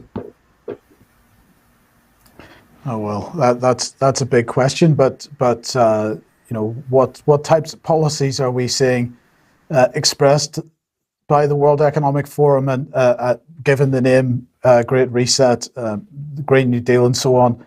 This is policy which is being driven extremely hard from Britain. The British, I mean, you know, Prince Charles, Prince Philip have been key voices for this type of policy. So you know, the type of thinking that brings the legislation that I was talking about tonight is the same type of thinking that brings this view of the world which says we've got to shut everything down instead of develop. You know, Britain and Britain's government is always taking the lead in making sure that Britain is setting the example for this. So I think that's the point. A large proportion of the thinking that drives these types of policies that are coming out of the World Economic Forum are originating here, and we are the most enthusiastic voices for those policies globally? Cliff, this question is for you. And the question is, one of the things we must do is demystify the use of the term fascism. You referenced fascism in referring to the regime of James I, but you also talked about Nietzsche and nihilism. So can you say what you mean by the use of the term fascism, and what does it reference historically? Well, I think broadly speaking, it substitutes for tyranny. I mean, that's one way. And if you go back into ancient Greece, the tyrants, etc. So tyranny is a feature. Modern day fascism, of course, originated in Italy and with Mussolini, and even the proto-fascists in the late 19th century in Italy, making Italy great and all that stuff. So the more modern use of that, I mean, I use the phrase for James I. You could say he was a tyrant and tyranny. That would maybe for the 17th century that would be a better phrase. The tyrant, etc., etc. I was using a modern word for that.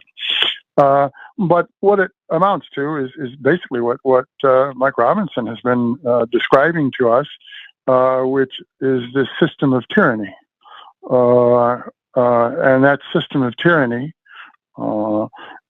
Imposed in England today that Mike was describing is really frightening. But that also, as Mike clearly pointed out, it's a model for other countries. Let's say for the United States. So we had in 2012 a change in our law, the Smith-Mundt law, prevented the American government from using American foreign propaganda that we used abroad from using that same propaganda here at home against Americans. In 2012-13, that law was overturned in Congress. And so since that time, it's been completely legal for the Pentagon or State Department or anybody to lie to the American people, to use propaganda that it would use abroad, to use that same propaganda right here at home. When the Smith-Mundt Act was operative, that would be completely illegal to propagandize your own population with lies, etc., etc. So a chilling report that we got from Mike Robinson about what's going on in England, and then it's spreading to other countries. Look at the crackdown in Italy and in all the different countries in Europe, in Germany, etc., etc. I mean, I think I just saw something the other day. A nice young lady from Germany who's an investigative reporter. She's in the Donbass region of Ukraine. She faces 3 years in jail when she comes back to Germany because she's reporting the truth about the situation in Donbass. Well, similar things have happened to journalists who try to report the truth about Syria. Vanessa Beeley and Eva Bartlett and a number of independent journalists have been trying to report the truth about what's happening in Syria. So in answer to your question, this system of tyranny, or we can call it fascism, as the Italians developed it. If you really want to pinpoint kind of 19th century origins of this kind of organization of governments and suppressing people, kind of the roots of European fascism, we can look back to the late 19th century and some of the ideologies of thinkers maybe in the earlier 19th century, De Bonald, De Maistre, etc., as proto-fascists or early ultra-conservative right-wing types. And then toward the end of the 19th century, in the 1880s, we have the rise of kind of secret societies and strange thinking. One group was synarchy. It emerged in France, and this fellow Saint-Yves d'Alvedre was kind of an occult mystic, and he conceived this idea of synarchy, which he thought would be the opposite of anarchy, and he would have synarchy and kind of organize countries along his thinking in terms of what became kind of Italian fascism, et cetera, corporative state.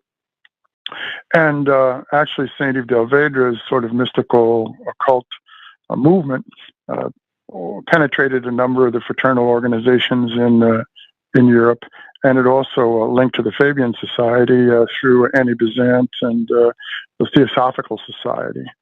Remember, the Theosophical Society was linked to the Fabian Society, and so that whole occult bureau, et cetera, et cetera. So in answer to your question about fascism, obviously the more modern definition would be seen in the structure of Italy under Mussolini, or the structure of Germany under Hitler, the operations of the economy and the politics. The proto-fascists in Italy, 1890s, 1900, you could see some of that activity in Libya, et cetera, sort of imperial activity. So, and I guess if you really want to be more correct and not use a modern term for the Stuarts, you could just say, tyranny. They were tyrants in the 17th century term, and that's part of the whole struggle in Parliament of the Parliament versus the Crown, the Stuart tyranny, and that's one of the bases of American politics. I mean, we were over here in this early 1600s while all this stuff was going on over there in England. So the parliamentary struggle in England influenced, of course, us over here, and there were divisions over here. We had the Americans in the colonies who supported the Parliament, and we had Americans in the colonies who supported the Crown. So that English Civil War kind of played itself out a little bit over here in our politics. But the pro-Parliament group was the group that ultimately became later, a generation or two later, became our founding fathers. The whole tradition of the founding fathers was from the parliamentary side of things. Of course, they realized that Cromwell went off the deep end, et cetera, et cetera. So we're not talking about Cromwell and the extremists. What we're talking about is the principle of Parliament versus the Crown when the Crown had become tyrannical, which is why we revolted and had a revolution. So that would be a short answer. All right, fine. Mike, Billington, any comment? No, go ahead. Okay, so what we're going to do is move to the conclusion now. We're coming up on time, and I wanted to do it this way. There's a couple of questions, which I'm just going to read, and then there is so in responding, what you can do is choose whatever the content of the questions you wish, and also sort of make a summary statement so we can conclude. So one question coming from Munasha. I haven't been using everybody's name, but in some cases I will. Can governments be pressured to cut their military budgets by at least 70% to curb aggressive conflicts? How can that be enforced by civilians? That's one question. There's another question where someone is asking, this is directed at you, Mike Billington. Do you think that public credit should be used as opposed to government credit? Don't know exactly what the person means by that, but that was the question. And then finally, this seems to be much more in the direction of Mike Robinson. With the legislation that you've discussed, the person wanted to, of course, know if it's all going to be available, and I said yes, that will be available in a presentation form later to be studied. But is there a coordination by agencies in Britain to establish similar legislation in other countries, including the United States?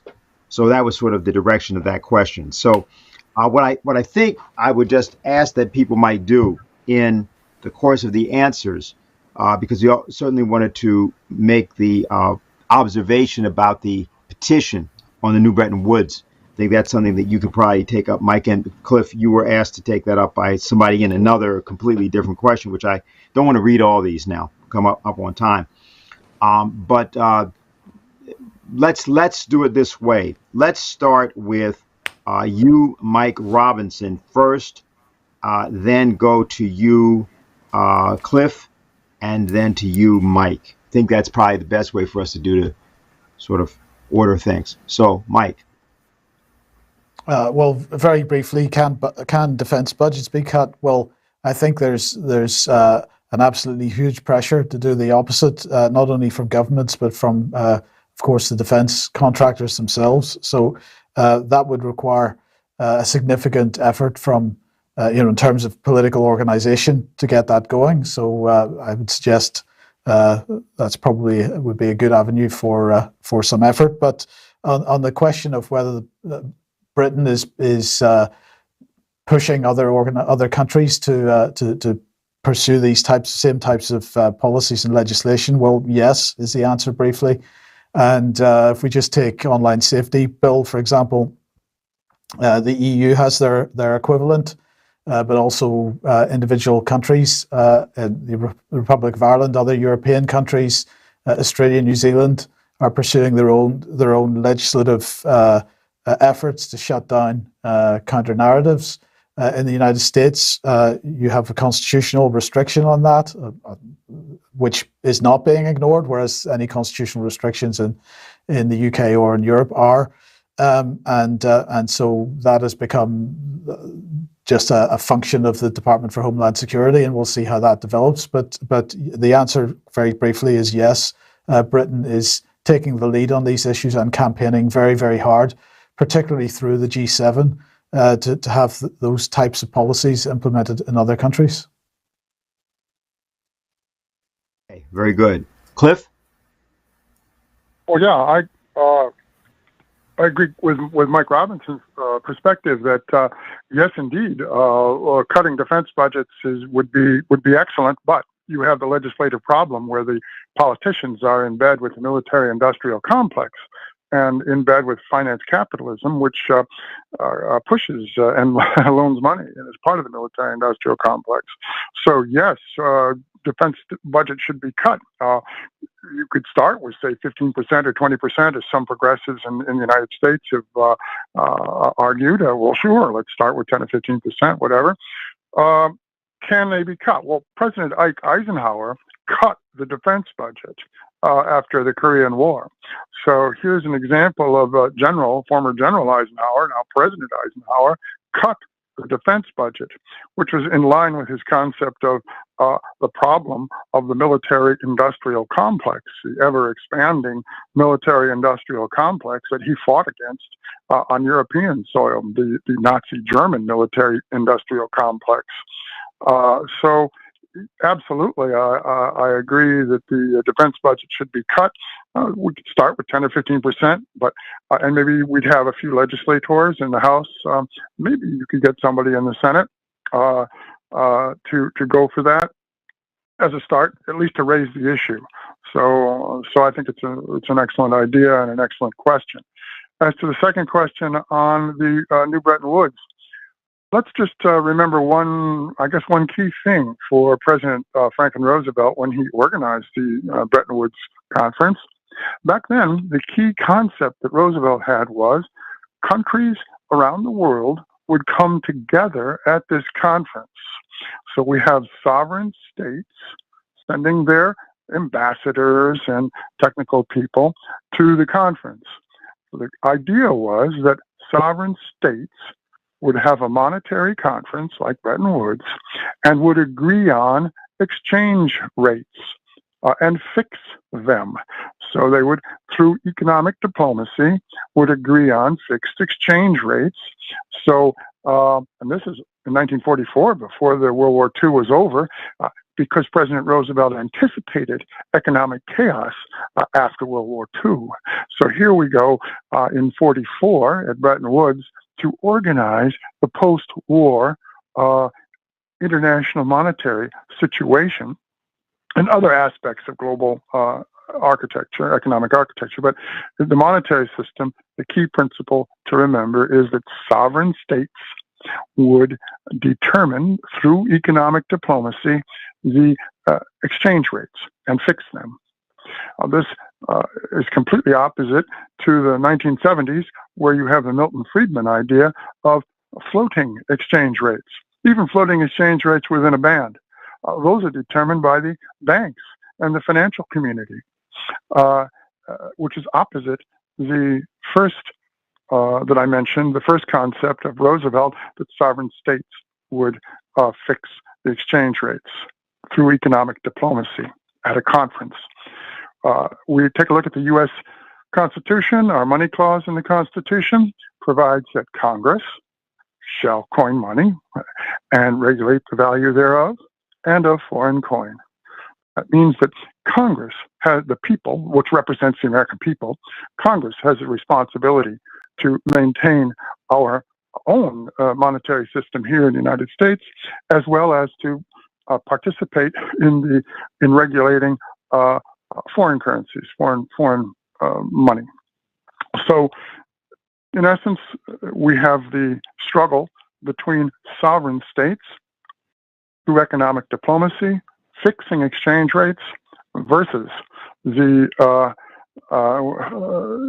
Friedmanite or other economists, so-called liberal economists, neoliberal economists concept of, oh no, the speculators will establish the rates. The money lenders in the temple, we know from the biblical story. So it's going to be the money lenders in the temple, i.e. the Federal Reserve or other central banks, versus sovereign states in fixing exchange rates. That's it. Okay, very good. Thank you.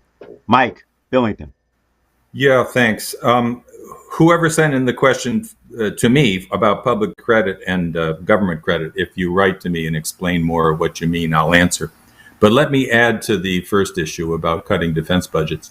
The one major difference between today and the era of President Eisenhower is the emergence of the enormous power of the IT community, Silicon Valley, and so forth. The interface, the complete interface between the military-industrial complex and Wall Street has been true from the beginning. Especially if you recognize Wall Street as essentially a British City of London outpost within the United States from the beginning, always in battle with Hamiltonian economics, giving the economic power to the elected government rather than the private banks. But today you have this added addition of the power of Silicon Valley.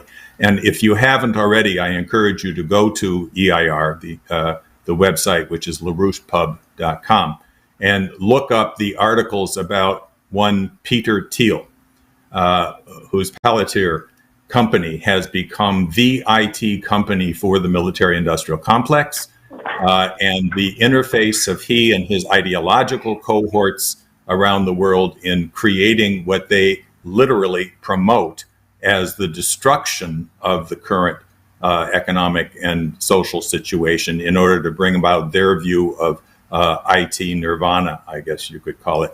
But if you search there's two articles by Renee Sigerson on Peter Thiel and his networks. I strongly encourage you to read that and to circulate it to further identify this extreme evil that's involved in the effort to literally destroy the industrial economy, the actual productive capacity of nations, both here and around the world. All right. So Mike Billington, Mike Robinson, Cliff Kiracofe, thank you for joining us today. We want to thank everybody for all the questions that we got. If there are other questions, as Mike already said, just write to us and we will make sure we forward your question and get the answer for you. So we're going to conclude today the same way that we began, by our discussion about Lyndon LaRouche science and the James Webb Space Telescope. Lyndon LaRouche was, as we indicated, for those that may not have heard it at the beginning of the show, often ridiculed for his insistence about talking about the Mars mission and the idea of a 40-year development program for Mars. Lyndon LaRouche's last full book, Earth's Next 50 Years, which is a compilation of various writings that were done in the decade, primarily 2000 to 2010, very much focused on this notion of the frontiers of science, which would define the frontiers of physical economy and the ability of the world to hold tens of billions of people. At one point, Lyndon LaRouche talked about the world having as many as 100 billion people. The only reason the population might not be at that large on Earth is because we would begin to expand into space. And this is an idea which was also voiced by one of his co-thinkers and a member of the Schiller Institute, Clifford Kiracofe, eminent scientist, astronomer, and physicist. But back to the James Webb Space Telescope. As people want to think about this, it's an infrared telescope. It's one of several telescopes which are now able to coordinate among themselves and have a conference in space to direct their attention to those things that are the most important that are going on, not merely in the quote world or in the solar system or in the galaxy, but in multiple galaxies at multiple times. And therefore, the human vision, the sensorium of humanity has been extraordinarily extended, and that was done essentially on behalf of all of the people in the entire human race. So no matter where you are on the planet, to the degree that you have a ability to get access to both those pictures and the product of Webb, you have been freed. You have been freed in a way which kings in the past have never been free, which parliamentarians, which despots, which tyrants, which prophets, and so on have never been freed. You have a degree of freedom that they did not have, should we understand how to both use it and to comprehend it.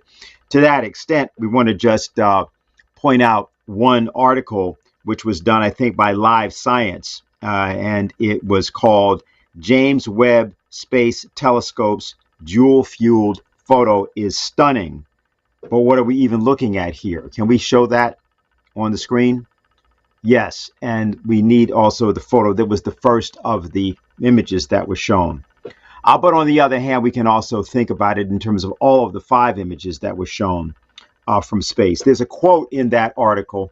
Yes, let's leave that image. That's fine. There's a quote in that article which says, you start looking at this image and you realize there's no blank sky. There's something crazy happening everywhere. The desire to know is what we are investigating. And so, by the way, in all of those little curved or areas you're seeing, that's because the curvature of light is caused by the gravitational fields. This is the idea of gravitational waves that Einstein had discussed, in which has been much in the news in the last several years because of the recent astronomical observations that have corroborated what Einstein had put forward over a century ago. Before Einstein, well before Einstein, the scientist Johannes Kepler had something to say to those who want to always know, why are these things important if people are hungry, or if people are poor, or if people are being oppressed in different parts of the world? And this is what Kepler had to say. He said, what use is knowledge of the things of nature to a hungry belly? What use the whole of the rest of astronomy? We accept painters who delight our eyes, musicians who delight our ears, though they bring no profit to our business. How uncivilized, how foolish to grudge the mind its own honorable pleasure, and not the eyes and ears. It is a denial of the nature of things to deny these recreations. For the reason why the mind was joined to the senses by our Maker is not only so that man should maintain himself, which many species of living things can do far more cleverly with the aid of even an irrational mind, but also so that those things which we perceive with our eyes to exist, we should strive toward the causes of their being and becoming. Kepler 1621, from his The Mystery of the Cosmos. Now, this idea was also called the extraterrestrial imperative by Clifford Kiracofe, the astronomer and physicist who did a great deal of work on the early space program, particularly in the 1950s. He worked on the Atlas rocket and was responsible for many breakthroughs. Erica posed that in contrast to the lethal pessimism now being spread throughout the world by things like the man-made climate change hoax or other things, A truly human feature requires the higher conception called the extraterrestrial imperative. This is the idea that the natural placement of the human species is in the stars. There is no such thing from his standpoint as natural resources, except as those are invented to become resources for human use through human reason. Therefore, it's human reason which is humanity's only true natural resource. And that reason tells us, as if by instinct, to discover new scientific principles as a means of spreading life, all forms of life, throughout the universe. And therefore, the only limits to growth are the limits imposed on the human imagination. Now, of course, those limits on the human imagination are the subject of what particularly Mike Robinson was describing, and then Cliff Kiracofe and Mike Billington commented on. It's up to us to remove those kinds of constraints, those kinds of limits, to declare independence from those kinds of constraints. The American Declaration of Independence of 1776 and the adoption of the American Declaration of Independence by Zepp-LaRouche in her forming of the Schiller Institute back in 1984 as the founding document of that organization gives the idea that when a government becomes destructive of the ends of life, liberty, and the pursuit of happiness, it is the right of the people to alter or to abolish it. But the way in which that can be done, so that it is in particular nonviolent and also successful, is exactly the way in which the Webb telescope allows us to do it. That is to say, you can make governments no longer destructive by challenging and overturning the axioms of government, so-called government, particularly when you are confronted with nonsense terms like the rule of law. Whose rule and whose law, pray tell? Are these the laws of the universe? In which case they are known to everyone. Therefore, they don't have to be dictated by anybody. And matter of fact, not only that, they can be demonstrated to be the laws of the universe to all, and therefore nobody is required to be subjugated by those laws. Now, only a nation or a people that adheres to that concept of law, universal law, is lawful. And anyone, any government, any group, any institution that tries to insist that anybody else, anywhere else in the world has to follow their idea of the rule of law is tyrannical, despotical, and should be altered or abolished. Now, that's not a call for an alteration or an abolition of the American institution of self-government, which actually is the oldest and most successful in world history. But it is a way of describing the intent behind the ad hoc committee for a new Bretton Woods and the economic policies that informed that. Those economic policies were invented by Lyndon LaRouche, whose 100th birthday we are celebrating this year. Lyndon LaRouche was born on September 8th, 1922. But we are more celebrating this concept of the extraterrestrial imperative that Lyndon LaRouche and Kraft-Ericka both represented, insofar as the ideas of physical economy, which Lyndon LaRouche advocated, and which he made very clear in locations like his 1988 The Woman on Mars, are the basis for humanity elevating itself above the mud of the earth to the stars, where humanity actually resides, as Beethoven described it in his Ninth Symphony. To conclude today, what we're going to do is to play for you an excerpt from a speech recently given by Helga Zepp-LaRouche in Berlin in commemoration of her friend and our friend and associate, Kraft-Ericka. Well, I talk about Kraft-Ericka's vision. And what makes life rich is when one has the good fortune to meet and work with a number of outstanding great minds of one time. One such person in my life was the great German-American space pioneer Kraft-Ericka, whom I accompanied on a lecture tour through Germany in 1981, and who was on the advisory board of the Schiller Institute during the last years of his life. He was one of the great visionaries concerning man's identity as a space species And he expressed that limitless optimism about the future of mankind, which only the great geniuses of humanity, of human history portray. Given his extraordinary prescience of the fundamental challenges in space science, which are only becoming obvious today, he deserves to be more recognized by several orders and models of spacecraft. And then he became a prolific writer for technical journals. In 1938, he founded the Society for Space Research together with Franz Kaiser. He studied at the Technical University in Berlin, listened to Hans Geiger and Werner Heisenberg, and acquired a broad knowledge in natural sciences, the evolution of life and the biosphere. From the standpoint of the evolution of life on the planet Earth, it was evident to him that the next natural phase of human evolution would be the settlement of the human species, first in nearby space and then eventually in the entire solar system and beyond. Interrupted by the convocation to the army during the war in 1940, he was ordered from the Eastern Front to Peenemünde because some of his patents concerning rocket designs found the attention of army services. There he worked together with Dr. Walter Thiel and Werner von Braun. He was tasked to investigate the application of the newly discovered nuclear fission technology for rocket propulsion.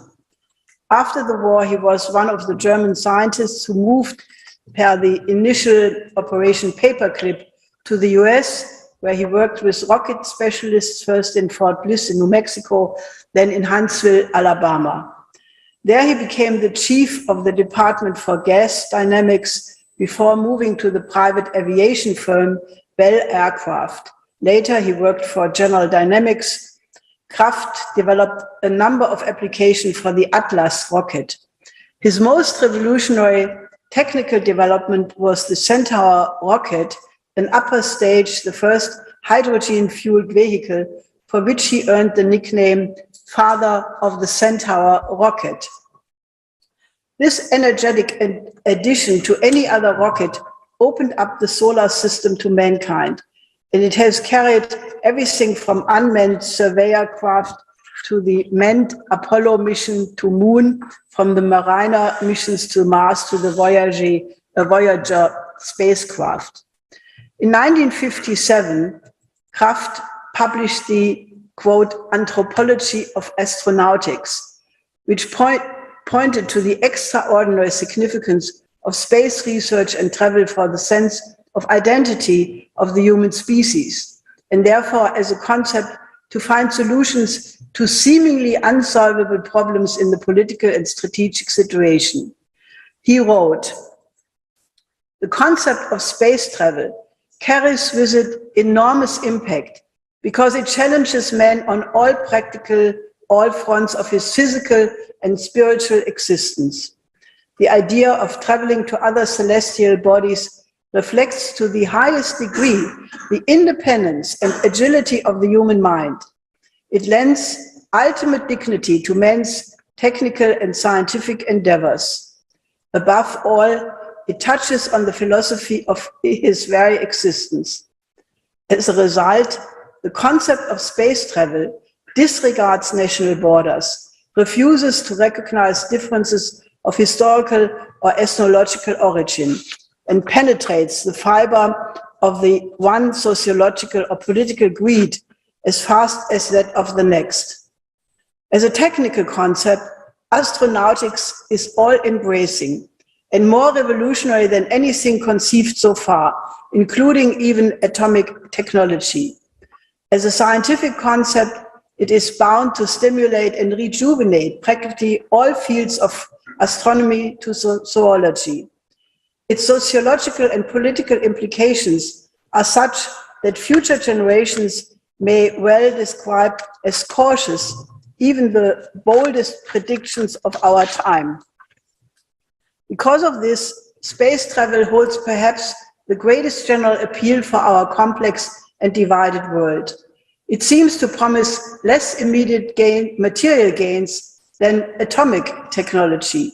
Yet, or perhaps therefore, its spiritual appeal is extremely powerful, symbolizing as it does that man, after all, has not yet lost his capability of cutting the Gordian knot, of exploding old notions which retard his development, and of overcoming seemingly invincible physical obstacles.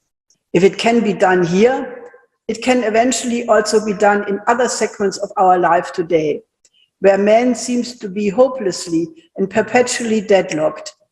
A feeling of enthusiasm and genuine interest seems to prevail among all those who deal with spaceflight and astronautics. School children learning about it, congressmen allotting money for it, political leaders of the East and West praising their nation's contributions to its progress. And last but not least, scientists and engineers blazing the trail towards its eventual accomplishment. Well, while the present day realities like the Wolf Amendment in the United States or recent accusations that China is about to take over the moon seem to contradict such an optimistic perspective. It is also a fact that if one leaves the space scientists and astronauts among themselves, that feeling of enthusiasm and genuine interest that Kraft-Erike speaks about clearly prevails and gives a pre-taste of what will be a natural cooperation of representatives of the human species of the future. Just think a couple of 100, 1,000 or millions years ahead, and that's what we should be thinking about. Do you really think that we will be still squabbling among each other like a bunch of snotty-nosed children fighting over their toys?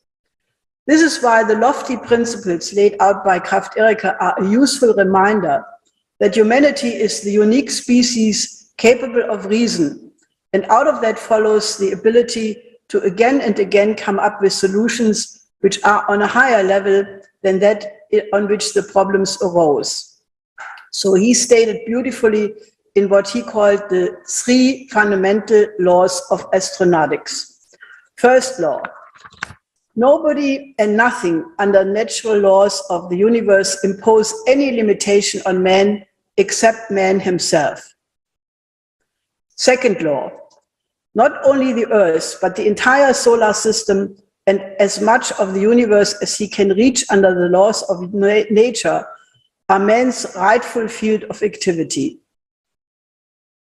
Third law: by expanding through the universe, man fulfills his destiny as an element of life endowed with the power of reason and the wisdom of the moral law within himself.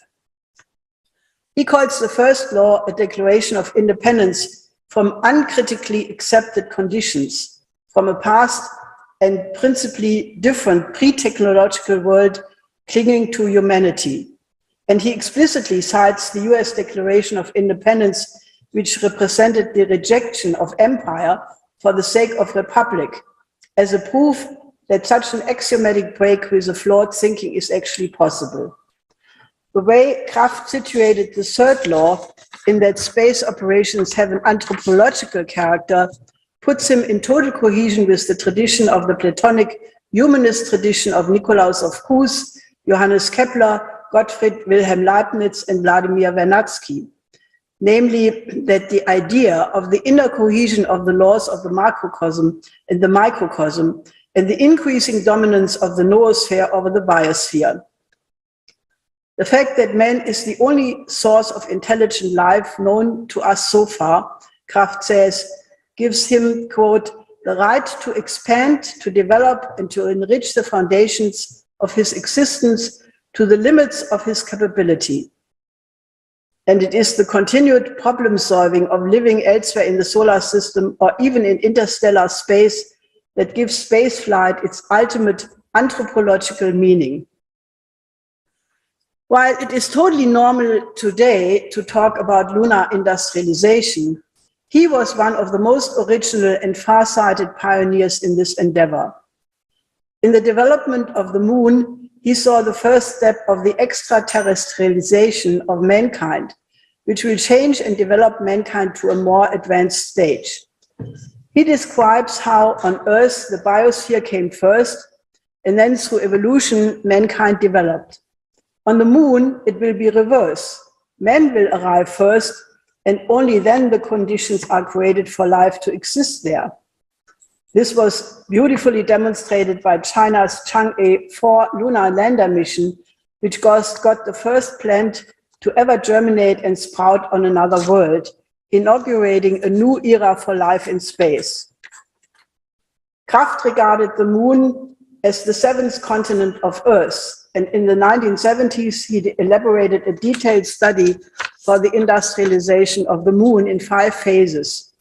In the first phase, goods are exclusively transported from Earth to the moon. In the third phase, goods retrieved back to the Earth. And in the fifth, life and production on the moon are not self-sufficient, but a city called Selenopolis, which becomes the capital of the new moon civilization and becomes the support basis for new colonies in the solar system.